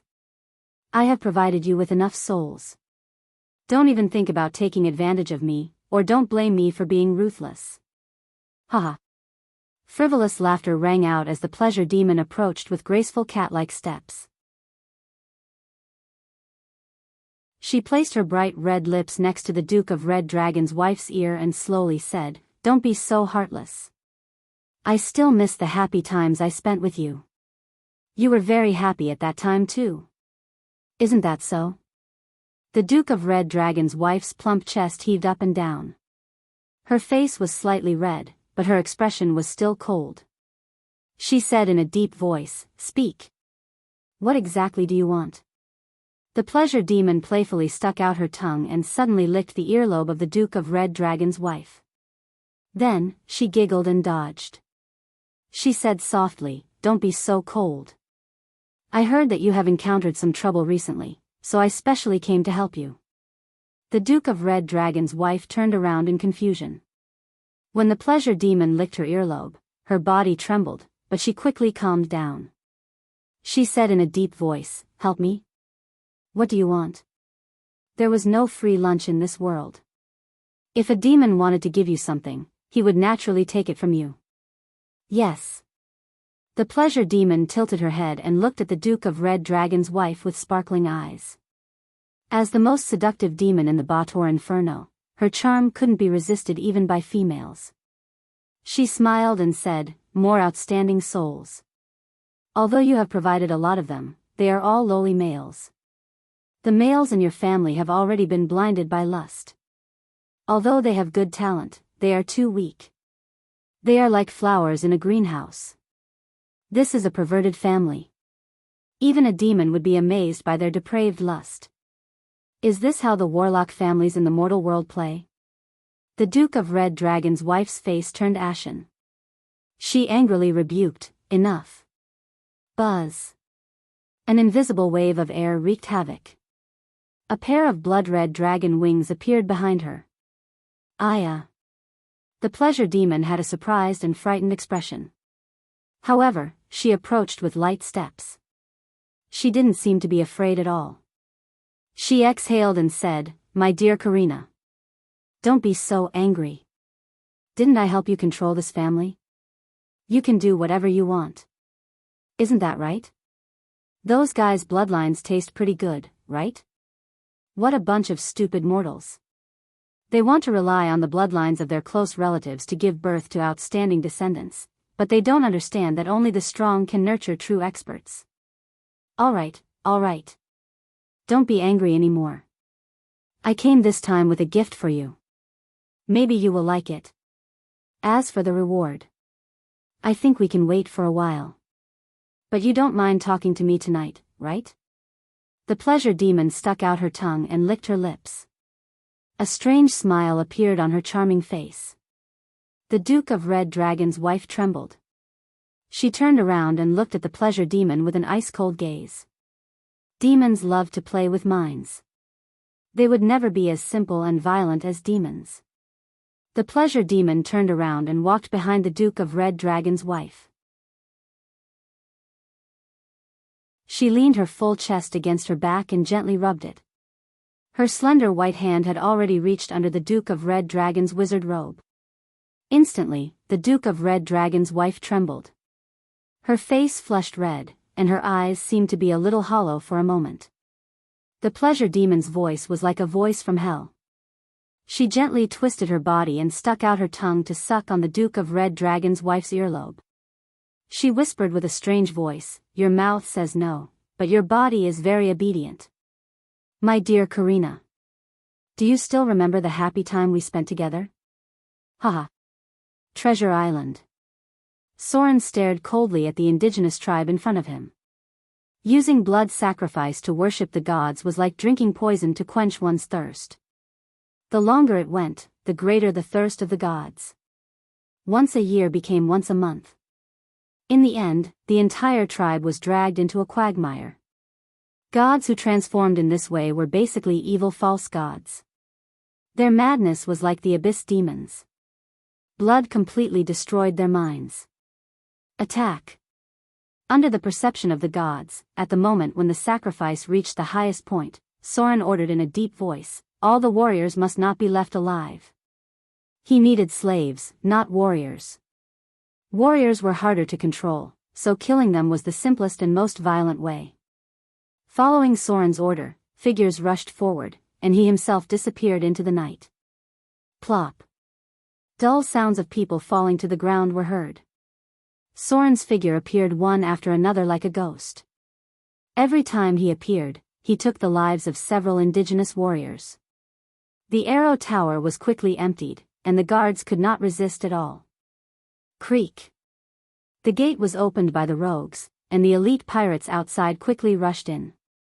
Frenzied shouts came from the front, and the fanatical sacrifice completely covered all this.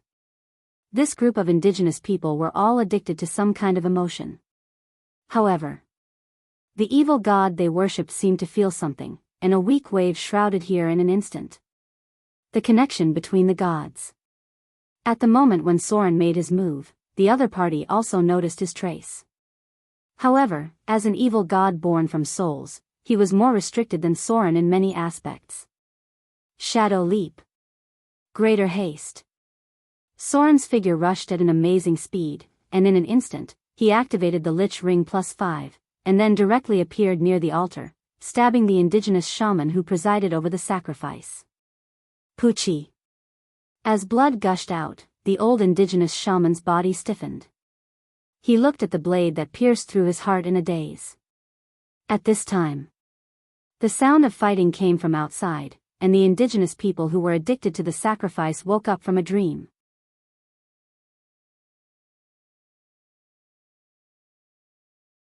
Chapter 495. Whirlwind Slash. Another curved sword appeared in Soren's palm, and in an instant, it rolled up a storm-like attack. The so-called Great Whirlwind was an astonishing speed of at least 10 slashes per second. This kind of extreme speed would not affect the strength and accuracy of the attacks too much. In the case of a perfect dual-wielding weapon, this kind of attack speed could be doubled. Soren could not do it in his usual state. Only by relying on the effect of greater haste, could he barely reach the standard. After assassinating the oldest native shaman in an instant, Soren quickly cleaned up the warriors next to him and rushed to another shaman wearing a mask. These guys were dressed a bit like enchanters, and they had an aura that Soren did not like. It was a very chaotic power. Corpses fell one by one. Near the altar, some kind of terrible power was also rapidly condensing, and then countless blood flowed like a flowing river and gathered near the stone of the altar. Not only the blood of the first sacrifice, but also the blood of the targets killed by Soren. The Aborigines woke up from a dream and picked up their weapons. But at this time, the elite pirates had already rushed in. One by one, the strong half-elf archers stepped on the roof, and then shot arrows at the enemies in front of them. Occupy the high ground. Longbowmen suppress the target. Pay attention to the spellcasters nearby. These half-elf longbowmen were not warriors, but professional archers. They had mastered a small number of ranger skills, but there was little close combat training. As a mixed-blood intelligent creature with a part of elven blood, the half-elves knew very well how to play to their advantage. As long as their talent was good and the proportion of elven blood was high, they would receive archer training and choose targets with the ability to advance to a profession. There were not many archers, but the combat effect was obvious. Because their shooting speed was quite fast, and one of the older half-elves was more steady. He could actually hold 6 arrows in one hand. Although he could not do the magical shooting skill of multiple arrows, he could save the process of pulling out the arrows from behind. He actually shot 7 or 8 arrows in 2 seconds. In front of his eyes, the indigenous warriors fell one after another. This kind of extraordinary skill was no longer something that could be achieved through ordinary training. It required one's own talent to keep up. Even with a mortal's elemental foundation, he was able to surpass Soren's explosive power in archery. The explosive power of this group of archers was quite amazing. More than 2/3 of them pulled out 3 arrows from their backs at the same time, which meant that they all had the ability, continuous shooting. If it wasn't for the fact that magic archers required a high amount of talent and a certain amount of spellcasting ability, they would be worth a lot of money to nurture. There were no more Aborigines standing in front of Soren. When the blood gathered on the altar, the nearby Aborigines seemed to have seen something terrifying and retreated one after another. They were actually afraid of the god they served. The thick blood gradually condensed into a distorted monster with an indescribable appearance. It looked a bit like a sludge monster, but there was a vague human silhouette in the middle. Blood cocoon? The monster in front of him made Soren stunned for a moment. He seemed to have seen something similar in the bottomless abyss, but it was not so terrible. It seemed to be the offspring of a demon lord that looked like a cocoon. The familiar fluctuations of the gods emerged. Soren could be sure that the distorted monster in front of him was its incarnation, but it was the first time he had encountered an enemy in this form. Shadow strike. Sword form, horizontal slash. Soren's figure disappeared in place. With the afterimage left by the high-speed movement, the curved sword icing death hit the target in an instant. There was no dodge. The monster in front of him just stood there and let Soren attack. There was a strange cold light on icing death. It was like cutting through jelly. There was no resistance point at all, and it easily penetrated the opponent's body. But in the next moment, the blood that had become like jelly pudding surged up and turned into strange tentacles that stabbed into Soren's body. Physical immunity. Soren's figure retreated quickly, and his face suddenly became serious. Just now, he had cut a more than 3 meters long sword mark, but the opponent did not feel the slightest bit of pain, and the wound healed easily. Soren's damage to it was probably very low. He only relied on the power of shadow erosion and the cold energy of icing death to hurt it a little. But judging from the shape of the enemy, its regeneration ability was also quite amazing, because its body had been absorbing the blood nearby. What the hell is this? Soren jumped up suddenly. Blood flowed under his feet, and then rolled over like a curtain. It was very corrosive. A corrosive effect that was only effective on flesh and blood creatures. The corpse in front of him was completely corroded by the blood, but the soil and rocks were not affected at all. Soren swung his sword again. This time, he broke out with all his strength and directly cut off the semi-solid state of blood. But the strange thing happened again. These cut bodies automatically moved towards the main body and then merged again. It's really like some ooze monsters. Soren had almost figured out the characteristics of the enemy after 2 probing attacks. He murmured, "So, physical attacks really don't have much effect on it? Law, intimidate. Ineffective." As more and more flesh and blood were corroded, the body of the distorted monster became bigger and bigger. Suddenly, its body began to change. Hands, feet, and head stretched out from the pool of flesh and blood, and in the blink of an eye, it turned into a blood giant. It had no eyes, no heart, and no vital organs. On the surface of the body, there was semi-solid blood flowing slowly. There was only a vague outline of the head. It cast a spell towards Soren, then raised its fist and smashed towards him. It can change its form and cast divine spells. Soren's figure disappeared and quickly moved away. He murmured, "Looks like it's a demigod. Blasphemy. Ineffective." The strange demonic language was heard and instantly pierced Soren's soul. Unfortunately, this kind of attack was useless. Soren had accumulated a lot of resistance over the years, so he was not afraid of this kind of attack that directly controlled the enemy. The blood giant rushed towards Soren.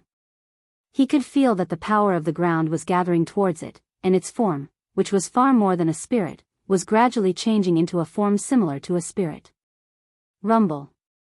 Although it was semi-solid flesh and blood, a huge crater was formed when it hit the ground. Soren flew past the side of the enemy, and with the cold light of his sword, another shocking wound appeared. However, the enemy's body quickly recovered.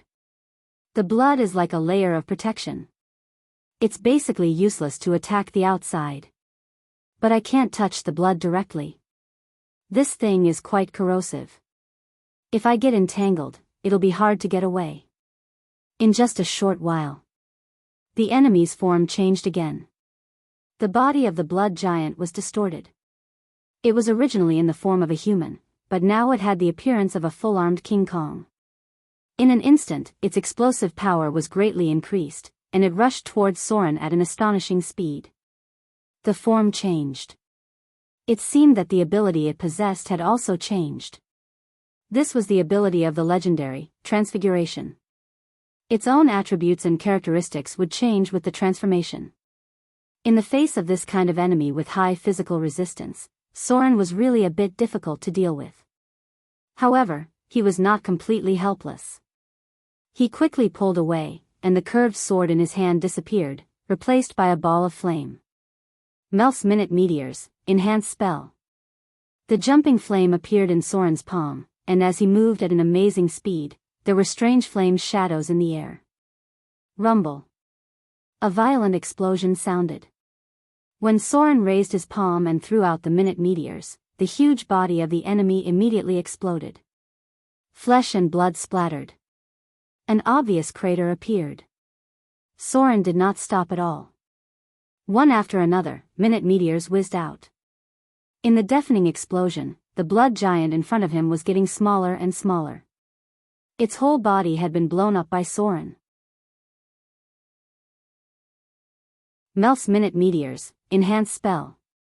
After a round of Melf's Minute Meteors, Soren seemed to feel that the lethality was not enough, so he directly replaced it with Melf's Minute Meteors with enhanced spell memory.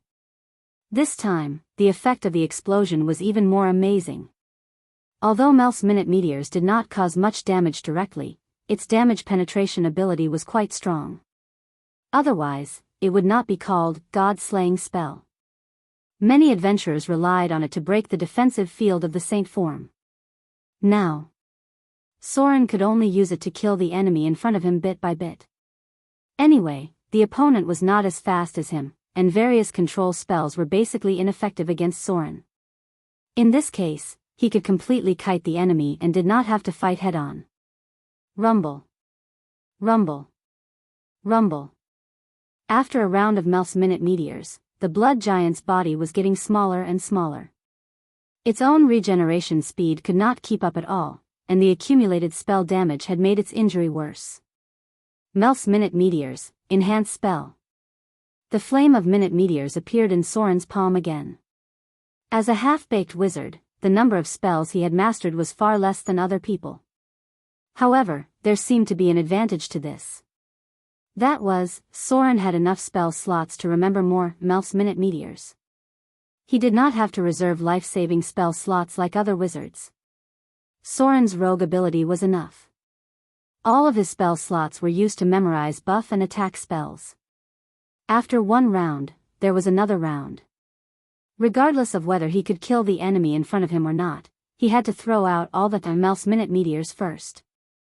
You're tuning into the Dreamy Love Stories YouTube channel. Don't forget to subscribe and join us on this journey to catch the most captivating stories.